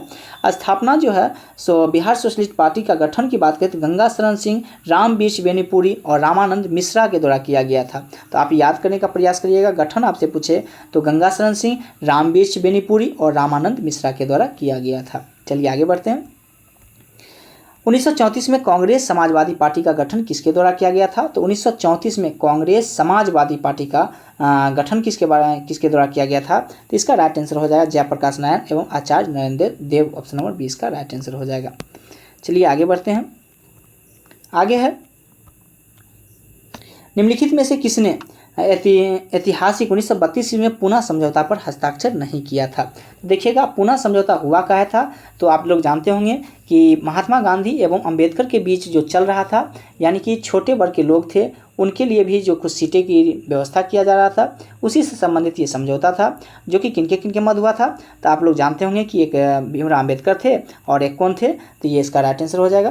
हाँ, इसका राइट आंसर हो जाएगा पंडित मदन मोहन मालवीय। ऑप्शन नंबर 20 का राइट आंसर हो जाएगा। आगे है, पुनः समझौता का संबंध किससे था? तो अभी मैंने जस्ट बताया था, पुनः समझौता संवैधानिक प्रगति से ही था। और इसमें जो है क्या कहा जाता था, तो जो भी दलित वर्ग के लोग होते थे प्रांतीय विधानमंडल में प्रतिनिधित्व में जो है इसकी सीट की जो है प्रदान करने के लिए ऐसा व्यवस्था किया गया था, इसी से संबंधित था। हालांकि डिटेल में देख लेते हैं। पुनः समझौता महात्मा गांधी तथा भीमराव अम्बेडकर के मध्य हुआ था, जो कि 24 सितंबर 1932 को हुआ था। पुनः समझौता का मुख्य उद्देश्य दलित वर्ग को प्रांतीय विधानमंडल में प्रतिनिधित्व प्रदान करना था, वही मैंने जस्ट बताया था। चलिए आगे बढ़ते हैं। अखिल भारतीय दलित वर्ग का संघ स्थापित किया गया था, तो इसका राइट आंसर हो जाएगा, अभी देखे होंगे कि दलित वर्ग का संघ के जो है भीमराव अम्बेडकर ही हो जाएंगे। तो ऑप्शन नंबर ए इसका राइट आंसर हो जाएगा। देखिए, दलित वर्ग के अधिकारों को सुनिश्चित करने के लिए डॉक्टर भीमराव अम्बेडकर ने वर्ष 1920 में अखिल भारतीय दलित वर्ग संघ की स्थापना की। इसके अतिरिक्त उन्होंने सर्ण हिंदुओं तथा अछूतों में सामाजिक समानता का सिद्धांत का प्रचार हेतु समाज समता संघ की भी स्थापना किए थे। तो आप ये भी याद रखने का प्रयास करिएगा। आगे है, एक सेकंड मेरे दोस्त। हाँ, आगे महात्मा गांधी ने प्रथम आमरण अनशन कब प्रारंभ किए थे? तो कम्युनल अवार्ड के समय में। कब? तो कम्युनल अवार्ड के समय में। देखिए, तात्कालिक ब्रिटिश प्रधानमंत्री रैमजे मैकडोनाल्ड ने सांप्रदायिक पहचान, जो कि आपका 16 अगस्त 1932 के द्वारा मुसलमान एवं सिख के अतिरिक्त अब दलित वर्ग को भी अल्पसंख्यक का दर्जा प्रदान दिया गया। अंबेडकर ने इसका समर्थन किया, परंतु गांधी ने इस पहचान के विरुद्ध 20 सितंबर 1932 को यरवदा सेंट्रल जेल में प्रथम आमरण अनशन प्रारंभ कर दिए। मदन मोहन मालवीय के प्रयासों से पूना में गांधी व अंबेडकर के मध्य एक समझौता हुआ, जिसमें पूना पैक्ट के नाम से जानते हैं। मेरे दोस्त, मैंने थोड़ा सा शायद ऊपर में रॉन्ग बता दिया था, आप ध्यान देने का प्रयास करिएगा। इसमें हम बताए थे कि आप पूना समझौता में हस्ताक्षर नहीं किए थे, तो इसमें देखिएगा ये अंबेडकर किए थे, महात्मा गांधी किए थे और पंडित मोहन मालवीय किए थे, लेकिन सी राजगोपालाचारी नहीं थे। तो थोड़ा सा मिस हमसे हो गया था, तो आप लोग इस चीज़ को सुधारने का प्रयास करिएगा। चलिए, हाँ, तो इसका राइट आंसर हो जाएगा। चलिए आगे बढ़ते हैं। बंग भंग विरोधी आंदोलन का प्रारंभ किसके द्वारा किया गया था? तो 7 अगस्त 1900, मतलब कब किया गया था? तो 7 अगस्त 1905 को। ऑप्शन नंबर 20 का राइट आंसर हो जाएगा। 7 अगस्त 1905 को बंग भंग आंदोलन शुरुआत किया गया था। और ये किसके लिए किया गया था? तो जब बंगाल विभाजन की बात किया गया था, बंगाल विभाजन को घोषणा कर दिया गया था, लागू कर दिया गया था, उसके संबंध में ये आया था बंग भंग विरोधी आंदोलन। बंगाल विभाजन लागू कब किया गया था? तो 16 अक्टूबर को लागू किया गया था और 20 जुलाई को घोषणा हुआ था। और ब्रिटेन के संसद के पटल पर क्या रखा गया था? तो 1903 में। आप ये भी याद रखिएगा। बंगाल का विभाजन मुक्तः किया गया था, तो ये क्यों किया गया था? बंगाली राष्ट्रवाद को दुर्लभ करने के लिए। आपको इस बात को याद रखना है, बंगाली राष्ट्रवाद को दुर्लभ करने के लिए बंगाली विभाजन का घोषणा किया गया था और लागू किया गया था। इसके बाद आगे है 1905 में बंगाल विभाजन किस वायसराय ने किया था? तो मैंने ऊपर में जस्ट बता दिया था, तो आप कमेंट करके जरूर बताइएगा किसके द्वारा हुआ था और कब हुआ था। बंगाल के विभाजन के समय बंगाल का लेफ्टिनेंट गवर्नर कौन था? तो इसका राइट आंसर क्या हो जाएगा? बंगाल विभाजन के समय बंगाल का लेफ्टिनेंट गवर्नर की बात, तो इसका राइट आंसर क्या हो जाएगा? बंगाल के विभाजन के समय बंगाल का लेफ्टिनेंट गवर्नर की मैं बात करूँ तो ये इसका हो जाएगा sir Andrew Fraser. Option number A इसका राइट आंसर हो जाएगा। आप लोग याद करने का प्रयास करिएगा। चलिए आगे क्वेश्चन है, आगे क्या है? स्वदेशी आंदोलन के प्रारंभ का तात्कालिक कारण क्या था? तो सभी लोग जानते भी होंगे, स्वदेशी आंदोलन चलाया गया था जो कि बंगाल विभाजन के विरुद्ध ही चलाया गया था। तो ऑप्शन नंबर ए इसका राइट आंसर हो जाएगा। कर्जन द्वारा किया गया बंगाल विभाजन का ये कारण था, स्वदेशी आंदोलन। चलिए आगे बढ़ते हैं और इसमें देखिएगा, आगे बढ़ते हैं। बंगाल विभाजन के कारण स्वदेशी आंदोलन प्रारंभ हुआ। बंगाल विभाजन का उद्देश्य राजनीतिक था तथा यह बंगाल में बढ़ रही राष्ट्रीयता को भावना को तोड़ने हेतु ब्रिटिश सरकार द्वारा उठाया गया कदम था। तो आप जानते हैं कितना सराहनीय काम था, ये बहुत ही खतरनाक काम था। हालांकि कर्जन को इसलिए अलोकप्रिय भी कहा गया है। और चलिए, हालांकि अलोकप्रिय तो सारे ब्रिटिश जितने भी हमारे यहाँ शासन किए सभी थे, लेकिन सबसे ज़्यादा यही थे जो कि खराब भी थे। कुछ अच्छा भी काम किए, लेकिन एक ही ऐसा इनका काम रहा जो कि बंगाल विभाजन बहुत ही दुर्लभ काम रहा है। चलिए आगे है, मद्रास में स्वदेशी आंदोलन का नेतृत्व किसके द्वारा किया गया था? तो ये आपका चिदम्बरम पिल्लई के द्वारा किया गया था। किसके द्वारा? चिदम्बरम पिल्लई के द्वारा किया गया था। मद्रास में स्वदेशी आंदोलन का नेतृत्व चिदम्बरम पिल्लई के द्वारा किया गया था। इसके बाद आगे है, बंगाल में ब्रिटेन की वस्तुओं के बहिष्कार का सुझाव सर्वप्रथम किसके द्वारा दिया गया था? तो याद रखिएगा, सर्वप्रथम किसके द्वारा? कृष्ण कुमार मित्र के द्वारा दिया गया था। ऑप्शन नंबर 20 का राइट आंसर हो जाएगा। आगे है, ब्रिटिश पत्रकार H.W. नेविन्सन जुड़े हुए थे, ये स्वदेशी आंदोलन से जुड़े हुए। ऑप्शन नंबर सी इसका राइट आंसर हो जाएगा। ब्रिटिश पत्रकार H.W. नेविन्सन जुड़े हुए थे स्वदेशी आंदोलन से। चलिए आगे है, भारत की प्राचीन कला परंपराओं के पुनर्जीवित करने के लिए एक Indian society of oriental art की स्थापना किसके द्वारा किया गया है? तो ये अविनाश टैगोर इसका राइट आंसर हो जाएगा। ऑप्शन नंबर ए इसका राइट आंसर हो जाएगा। देखिएगा, Indian society of oriental art की स्थापना 1907 ईस्वी में अविनाश टैगोर के द्वारा किया गया था। राष्ट्रीय आंदोलन को बढ़ते प्रभाव में वातावरण में की थी। इसके बाद अविनाश टैगोर ने पश्चात प्रभाव में अलग रहकर स्वदेशी चित्रकारी प्रारंभ की। इसके द्वारा आधुनिक भारतीय चित्रकला के विकास को बढ़ावा मिला। चलिए आगे बढ़ते हैं। स्वदेशी और बहिष्कार सर्वप्रथम किस घटना के दौरान संघर्ष की वृद्धि के रूप में अपनाए गए? तो ये चीज़ आप याद रखिएगा, बंगाल विभाजन के विरुद्ध आंदोलन। ऑप्शन नंबर ए इसका राइट आंसर हो जाएगा। चलिए आगे है, महात्मा गांधी किस वर्ष दक्षिण अफ्रीका गए थे? ये भी मैंने बताया था। महात्मा गांधी किस वर्ष दक्षिण अफ्रीका से भारत लौटे थे दोस्त? तो ये मैंने बता चुका है कि 1915 में लौटे थे पूर्ण रूप से।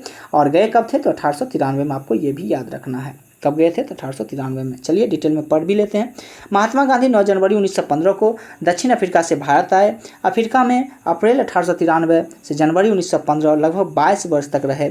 गांधी जी ने सभी परिस्थितियों में सत्य और अहिंसा का पालन किया। दक्षिण अफ्रीका में वह पहले भारतीय बैरिस्टर थे। भारत के सक्रिय राजनीतिक में आने वाले पहले महात्मा गांधी गोपाल कृष्ण गोखले के संपर्क में आए तथा गोपाल कृष्ण गोखले महात्मा गांधी का राजनीतिक गुरु भी हुए थे। चलिए आगे बढ़ते हैं। आगे दक्षिण अफ्रीका से लौटने के पश्चात गांधी जी ने सर्वप्रथम सफल सत्याग्रह कहाँ आरंभ किए थे? इसका राइट आंसर हो जाएगा मेरे दोस्त ऑप्शन नंबर सी इसका, इसको सी कर लीजिएगा। चंपारण, कहाँ? तो चंपारण में किए थे, जो कि कब किए थे? 1917 में। चलिए डिटेल में भी पढ़ने का प्रयास करते हैं।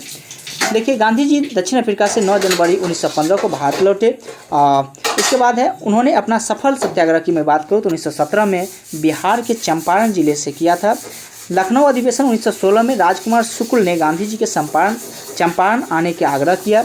चंपारण में किसानों को अपनी ज़मीन के 3/20वें हिस्से पर नील की खेती करना जो अनिवार्य था, उसी में तिनकटिया पद्धति, उसी को भी क्या कहा गया? तिनकटिया पद्धति भी कहा गया था।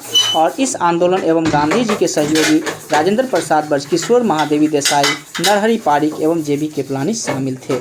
आगे है दक्षिण अफ्रीका में रहने की अवधि में महात्मा गांधी ने निम्न में से किस पत्रिका का प्रकाशन किया था? इसमें देखेंगे कौन सा था? तो इंडियन ओपिनियन। और इंडियन ओपिनियन की मैं बात करूँ तो गांधी जी द्वारा जो है सो कब स्थापना किया गया था? तो आप लिख लीजिएगा 1894 में। हालांकि देखिए इसमें लिखा गया भी है सन 1894 गांधी जी ने दक्षिण अफ्रीका में नटाल इंडियन कांग्रेस की स्थापना की। उन्होंने इंडियन ओपिनियन नामक अखबार निकाला। इसके माध्यम से नस्लीय भेदभाव से लड़ने और दक्षिण अफ्रीका में भारतीय अप्रवासी समुदाय के नागरिक अधिकार प्राप्त करने हेतु संघर्ष किया गया। यह पत्रिका गुजराती, हिंदी, तमिल एवं अंग्रेजी में प्रकाशित हुई थी। इसके बाद आगे है महात्मा गांधी के नेतृत्व में किया गया प्रथम जन आंदोलन कौन सा था? तो असहयोग आंदोलन था, जो कि 1920 में स्टार्ट हुआ था। कब हुआ था? 1920 में। जन आंदोलन की बात करें मेरे दोस्त तो असहयोग आंदोलन हो जाएंगे। असहयोग आंदोलन गांधी जी के नेतृत्व में किया गया जाने वाला प्रथम जन आंदोलन था। यह जालियांवाला बाग हत्याकांड एवं रॉलेट एक्ट के विरुद्ध 1920-22 में चलाया गया था। पश्चिम भारत, बंगाल तथा उत्तरी भारत के असहयोग आंदोलन से अभूतपूर्व सफलता मिली थी। इसके बाद है निम्नलिखित में से किसने 1920 में नागपुर के भारतीय राष्ट्रीय कांग्रेस के अधिवेशन में असहयोग आंदोलन के प्रस्ताव किया था? तो इसका राइट आंसर हो जाएगा CR Das, option number A इसका राइट आंसर हो जाएगा। देखिएगा सितंबर 1920 में कलकत्ता के विशेष अधिवेशन में गांधी जी ने असहयोग आंदोलन प्रस्ताव किया।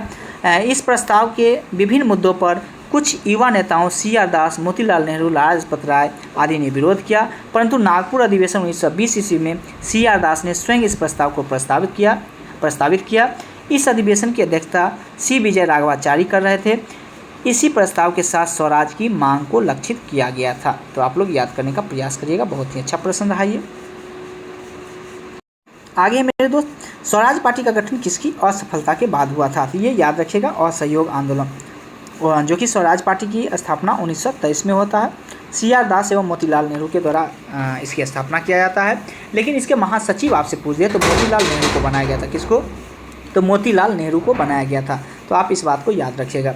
अगर मैं बात करूँ असहयोग आंदोलन की 1920 में स्टार्ट हुआ था, तो याद रखना है। और चोरी कांड के होने के कारण ही असहयोग आंदोलन को रद्द कर दिया गया था। इससे बहुत सारे कांग्रेस के नेता थे जो कि त्यागपत्र भी दे दिए थे महात्मा गांधी के थोड़ा सा विरोध में।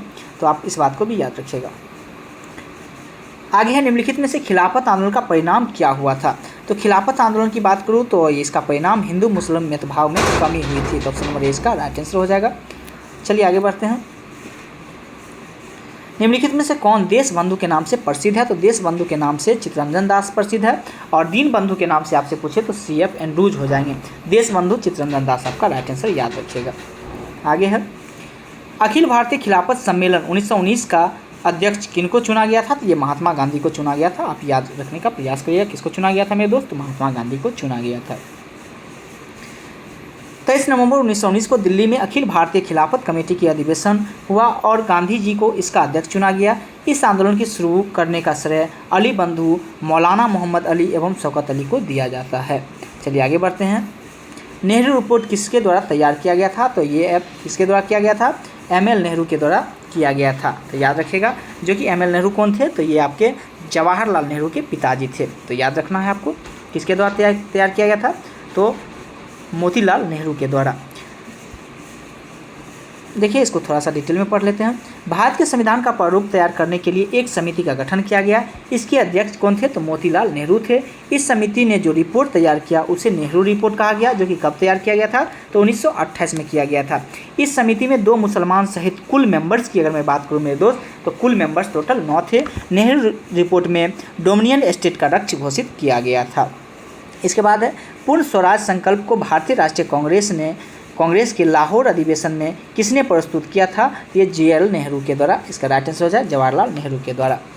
इसके बाद है आगे मौलिक, आपसे ये भी क्वेश्चन पूछा जाता है, मौलिक अधिकार की मांग जवाहरलाल नेहरू के द्वारा कब किया गया था? तो कराची अधिवेशन, जो कि 1931 का कराची अधिवेशन हो रहा था, उसकी अध्यक्षता रास बिहारी बोस कर रहे थे। इसी में जो है क्या किया गया था? तो मौलिक अधिकार को जो है मांग किया गया था, और किसके द्वारा किया गया था? जवाहरलाल नेहरू के द्वारा किया गया था। मेरे दोस्त सरदार, याद रखिएगा थोड़ा सा, कराची अधिवेशन की अध्यक्षता में थोड़ा सा बोल दिया गलत, जो कि सरदार वल्लभ भाई पटेल हो जाएगा, मैं रास बिहारी बोस बोल दिया था, तो इस बात को आप थोड़ा सा ध्यान रखिएगा। चलिए, गांधी इरविन समझौता मुख्य रूप से किस कारण हुआ था? तो इसका राइट आंसर हो जाएगा गोलमेज सम्मेलन में कांग्रेस की भागीदारी सहज करने के लिए गांधी इरविन समझौता का मुख्य रूप से इसका कारण था। तो ऑप्शन नंबर ए इसका राइट आंसर हो जाएगा। गांधी इरविन समझौता के बारे में थोड़ा सा मैं जान लूँ और मैं बता दूं मेरे दोस्त, 5 मार्च 1931 को गांधी जी व इरविन के मध्य एक समझौता हुआ। इसे दिल्ली पैक्ट के नाम से जानते हैं। इसका प्रारूप हर्बर्ट इमर्सन ने तैयार किया था। ये भी आप बहुत बार क्वेश्चन पूछा जाता है मेरे दोस्त, जो गांधी इरविन समझौता हुआ था, इसका प्रारूप किसने तैयार किया था? तो हर्बर्ट इमर्सन के द्वारा तैयार किया गया था। इस समझौते के तहत कांग्रेस को सविनय अवज्ञा आंदोलन स्थगित करना पड़ा। वह कांग्रेस द्वितीय गोलमेज सम्मेलन में भाग लेने के लिए तैयार हो गया था। तो आपको याद रखना है, कांग्रेस जो था प्रथम गोलमेज सम्मेलन और तृतीय गोलमेज सम्मेलन में भाग नहीं लिए थे। लेकिन मैं बात करूँ भीमराव अम्बेडकर का, तो भीमराव अम्बेडकर जो कि तीनों गोलमेज सम्मेलन में भाग लिए थे, ये भी याद रखिएगा। आगे है क्रांतिकारियों के एक गुप्त संगठन अभिनव भारत का गठन किसके द्वारा किया गया था? तो BD सावरकर के द्वारा किया गया था। ऑप्शन नंबर 20 का राइट आंसर हो जाएगा।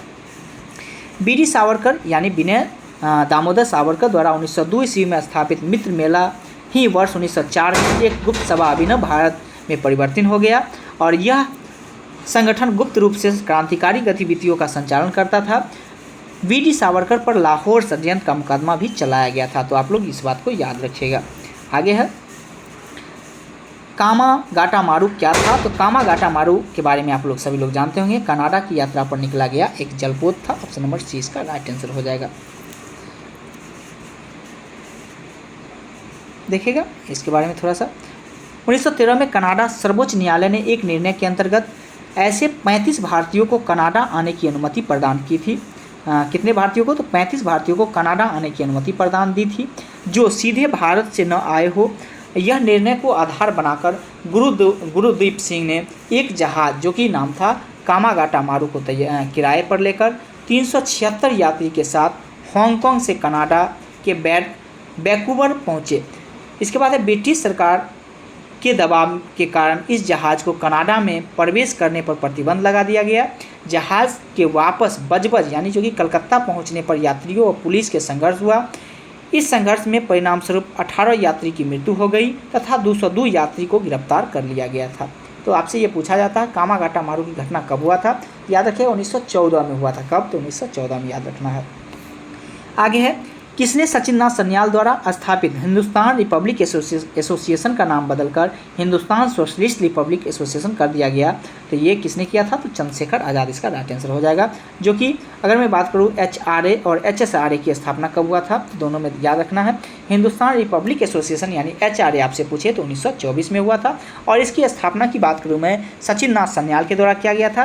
किसके द्वारा? सचिन नाथ सन्याल के द्वारा किया गया था, और इसमें राम प्रसाद बिस्मिल भी थे और योगेश चंद्र अन्य व्यक्ति ये इनके द्वारा जो है इसकी स्थापना करते हैं। वही आगे चलकर ये जो फिरोज शाह कोटला मैदान में HRSA की स्थापना, HSRA की स्थापना यानी हिंदुस्तान सोशलिस्ट रिपब्लिक एसोसिएशन की स्थापना 1928 में किसके द्वारा किया गया था? चंद्रशेखर आज़ाद के द्वारा किया गया था। आगे है युगांतर पार्टी का नेतृत्व किसने किया था? तो इसका राइट आंसर है जतिन नाथ मुखर्जी। ऑप्शन नंबर ए इसका राइट आंसर हो जाएगा।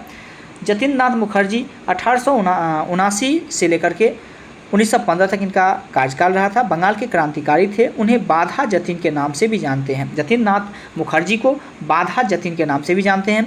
वे युगांतर अनुशीलन समिति तथा गदर पार्टी जैसे क्रांतिकारी पार्टियों के सदस्य थे। विवेकानंद व अरविंद घोष के अनुयायी थे। वे 9 सितंबर 1915 को बालासोर में पुलिस द्वारा मुठभेड़ में वीरगति प्रदान किए थे। इसके बाद आगे है, मुजफ्फरपुर के किंग्सफोर्ड की हत्या का प्रयास कब किया गया था? ये 1908 में। कब किया गया? तो 1908, ऑप्शन नंबर ए इसका राइट आंसर हो जाएगा। 30 अप्रैल 1908 को किंग्सफोर्ड की हत्या पर प्रफुल्ल चौकी और खुदीराम बोस ने उस समय बम फेंका। तब वे यूरोपियन क्लब से बाहर निकल रहा था, परंतु इस हमले में राष्ट्रीय आंदोलन के सहानुभूति रखने वाले मिस्टर कनेडी की पत्नी एवं पुत्री मारी गई। प्रफुल्ल चौकी ने पकड़े जाने पर भय से आत्महत्या कर ली। वहीं खुदीराम बोस को 11 मई 1908 को 19 वर्ष में, जो कि सबसे कम उम्र में शहीद होने की वीरगति प्राप्त हुई और इसको फांसी भी दे दिया गया था, याद रखना है आपको। आगे है, लाहौर षड्यंत्र कांड में निम्नलिखित में से किस क्रांतिकारी को फांसी नहीं हुआ था? तो आपको याद रखना है बंटुकेश्वर दत्त, ऑप्शन नंबर सी इसका राइट आंसर हो जाएगा। लाहौर षड्यंत्र कांड में सुखदेव थे, राजगुरु थे एवं भगत सिंह थे, तो आपको याद रखना है। आगे है, देखिए, लाहौर षड्यंत्र केस में के तहत गवर्नर जनरल द्वारा गठित विशेष ट्रिब्यूनल ने 14 फरवरी 1931 को भगत सिंह, राजगुरु एवं सुखदेव को फांसी की सज़ा सुनाई तथा 23 मार्च 1931 को इनको फांसी दे दिया गया था। जबकि बटुकेश्वर दत्त को काला पानी की सज़ा देकर सेलुलर जेल भेज दिया गया था, जो कि आपसे पूछा जाता है सेलुलर जेल कहाँ स्थित है? तो ये आपका अंडमान में स्थित है। आगे है, स्वतंत्रता आंदोलन के क्रांतिकारी आतंकवादियों का पहला महत्वपूर्ण साहसिक कार्य बर्रा डकैती का स्थान कहाँ था? ये आपका पूर्वी बंगाल, इसका राइट आंसर हो जाएगा। स्वतंत्रता आंदोलन के क्रांतिकारी आतंकवादियों का पहला महत्वपूर्ण साहसिक कार्य बर्रा डकैती कहाँ पे है? ये पूर्वी बंगाल, ऑप्शन नंबर सी इसका राइट आंसर हो जाएगा। आगे है, वीरेंद्र कुमार घोष के क्रियाकलापों ने एक गुप्त क्रांतिकारी संगठन को बंगाल में जन्म दिया, तो ये अनुशीलन समिति हो जाएंगे, ऑप्शन नंबर ए इसका राइट आंसर हो जाएगा। आगे है, निम्नलिखित सत्याग्रह में से किसका नेतृत्व महात्मा गांधी नहीं किया है?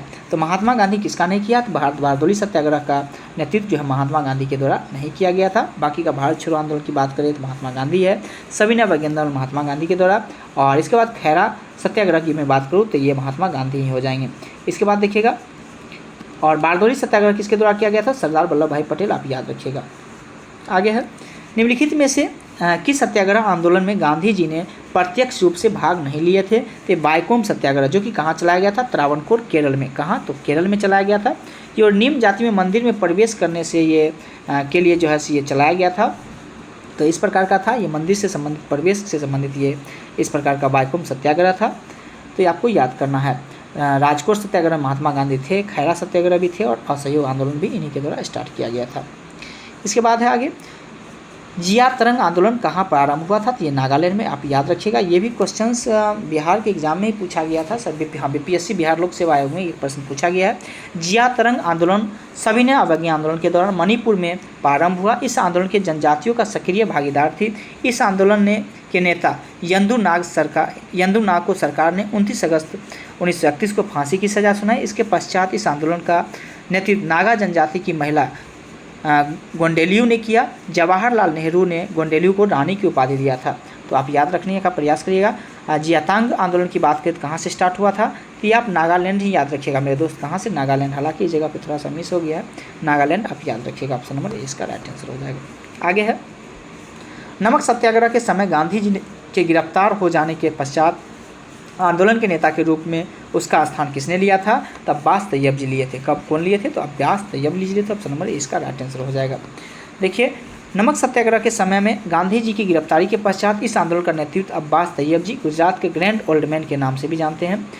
नमक सत्याग्रह में जो है गांधी जी की गिरफ्तारी सोलापुर में हुआ था। आपसे पूछा जाएगा नमक सत्याग्रह में गांधी जी की गिरफ्तारी कहाँ से हुआ था? तो आप ये भी याद रखिएगा, सोलापुर से हुआ था। और सोलापुर कहाँ स्थित है? महाराष्ट्र में स्थित है, आप ये भी याद रखने का प्रयास करिएगा।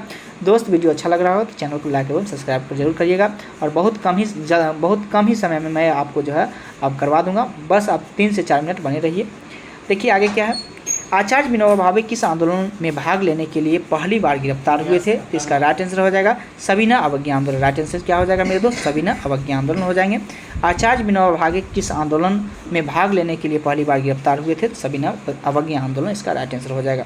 चलिए डिटेल में थोड़ा सा जानने का प्रयास करते हैं। आचार्य विनोबा भावे ने गांधी जी द्वारा संचालित विभिन्न आंदोलनों में भाग लिया। सन 1930 ईस्वी में सविनय अवज्ञा आंदोलन में भाग लेने के दौरान पहली बार गिरफ्तार हुए। 1940 ईस्वी में व्यक्तिगत सविनय अवज्ञा आंदोलन प्रारंभ हुआ, जिसके प्रथम सत्याग्रह की मैं बात करूं तो विनोबा भावे थे। इसका प्रमुख आंदोलन भूदान आंदोलन था। तो आप ये भी प्रश्न को याद रखने का प्रयास करिएगा। आगे है 28 में, निम्नलिखित में से किस गोलमेज सम्मेलन में भारतीय राष्ट्रीय कांग्रेस के प्रतिनिधि के रूप में गांधी जी ने प्रथम बार भाग लिए थे? ये द्वितीय गोलमेज सम्मेलन मैंने जस्ट बताया था मेरे दोस्त, जो कि कांग्रेस जो भाग लिए थे मात्र द्वितीय गोलमेज सम्मेलन में ही भाग लिए थे, प्रथम और तीसरे में अब्सेंट रहे थे। तो इस बात को याद रखिएगा। और मैं बता दूं आपको, 3 गोलमेज सम्मेलन हुए थे। एक 12 नवंबर 1930 को, और एक 7 सितंबर 1931 को, सब सीरियल ही हुआ है। और इसके बाद 17 नवंबर 1932 को, याद रखिएगा 1932 को, तो याद रखने का प्रयास करिएगा। चलिए आगे है, भारत छोड़ो आंदोलन का नेतृत्व किसके द्वारा किया गया था? तो महात्मा गांधी के द्वारा किया गया था। 8 अगस्त 1942 का नेतृत्व किए थे और 9 अगस्त से ये प्रभावी हुआ था। हालांकि इनको फिर गिरफ्तार ही कर लिया गया था इसमें। निम्नलिखित में से किसने महात्मा गांधी के आंदोलन को राजनीतिक फिरौती कहा है? तो इसका राइट आंसर है लॉर्ड लिथगो।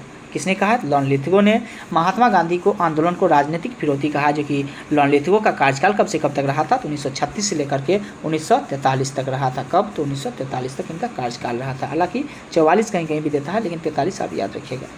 आगे है, 14 जुलाई 1942 को कांग्रेस कार्य समिति द्वारा भारत छोड़ो आंदोलन का प्रस्ताव कहाँ से प्रस्तावित किया गया था? तो ये वर्धा से। कहाँ से मेरे दोस्त? वर्धा। ऑप्शन नंबर 20 का राइट आंसर हो जाएगा। चलिए आगे बढ़ते हैं। आगे है, भारत छोड़ो आंदोलन के समय निम्नलिखित में से किसने कांग्रेस रेडियो का प्रसारण किया था? तो इसका राइट आंसर हो जाएगा उषा मेहता इसका राइट आंसर हो जाएगा। चलिए आगे बढ़ते हैं। देखिए इसमें एक और अच्छा बात है, मैं बता देता हूँ। जहाँ जहाँ जो चीज़ अच्छा है मैं आपको सारा चीज़ बताता हूँ। उषा मेहता ने भारत छोड़ो आंदोलन के दौरान अपने सहयोगी के साथ बम्बई में 14 अगस्त 1942 को खुफिया कांग्रेस रेडियो से प्रारंभ किया था। इस खुफिया रेडियो को डॉक्टर राम मनोहर लोहिया, नियमित रूप से रेडियो प्रसारण अच्युत पटवर्धन सहित कई प्रमुख नेताओं ने सहयोग प्रदान किया था। चलिए आगे बढ़ते हैं। आगे है, अमेरिकी पत्रकार को महात्मा गांधी ने भारत छोड़ो आंदोलन के दौरान उसके साथ था, उसका क्या नाम था? तो आप याद रखिएगा लुई फिशर था। कौन थे? लुई फिशर थे, जो कि भारत छोड़ो आंदोलन के समय 1942 के समय कौन थे? तो लुई फिशर थे। इसके बाद आगे है, देखिएगा आगे और लास्ट प्रश्न भी है। निम्नलिखित में से किसने कहा था अच्छा शासन स्वशासन का स्थापन नहीं करता है? तो इसका राइट आंसर हो जाएगा Swami Dayanand Saraswati. Option number C इसका राइट आंसर हो जाएगा। मेरे दोस्त ये वीडियो कैसा लगा आप कमेंट करके ज़रूर बताएं। अगर इसी प्रकार के वीडियो चाहते हैं, मिडाइवल का अगर चाह रहे हैं तो भी आप कमेंट करके ज़रूर बताएं। फिर पॉलिटी का चाह रहे हैं तो मैं एक ही वीडियो में आपको टोटल जितना भी होंगे एक सब्जेक्ट का मैं कंप्लीट करा दूंगा। तो आप कमेंट करके ज़रूर बताइएगा, और अच्छा लगा होगा तो चैनल को लाइक एवं सब्सक्राइब जरूर करिएगा। फिर मिलते हैं अगले वीडियो में, तब तक के लिए जय हिंद जय भारत।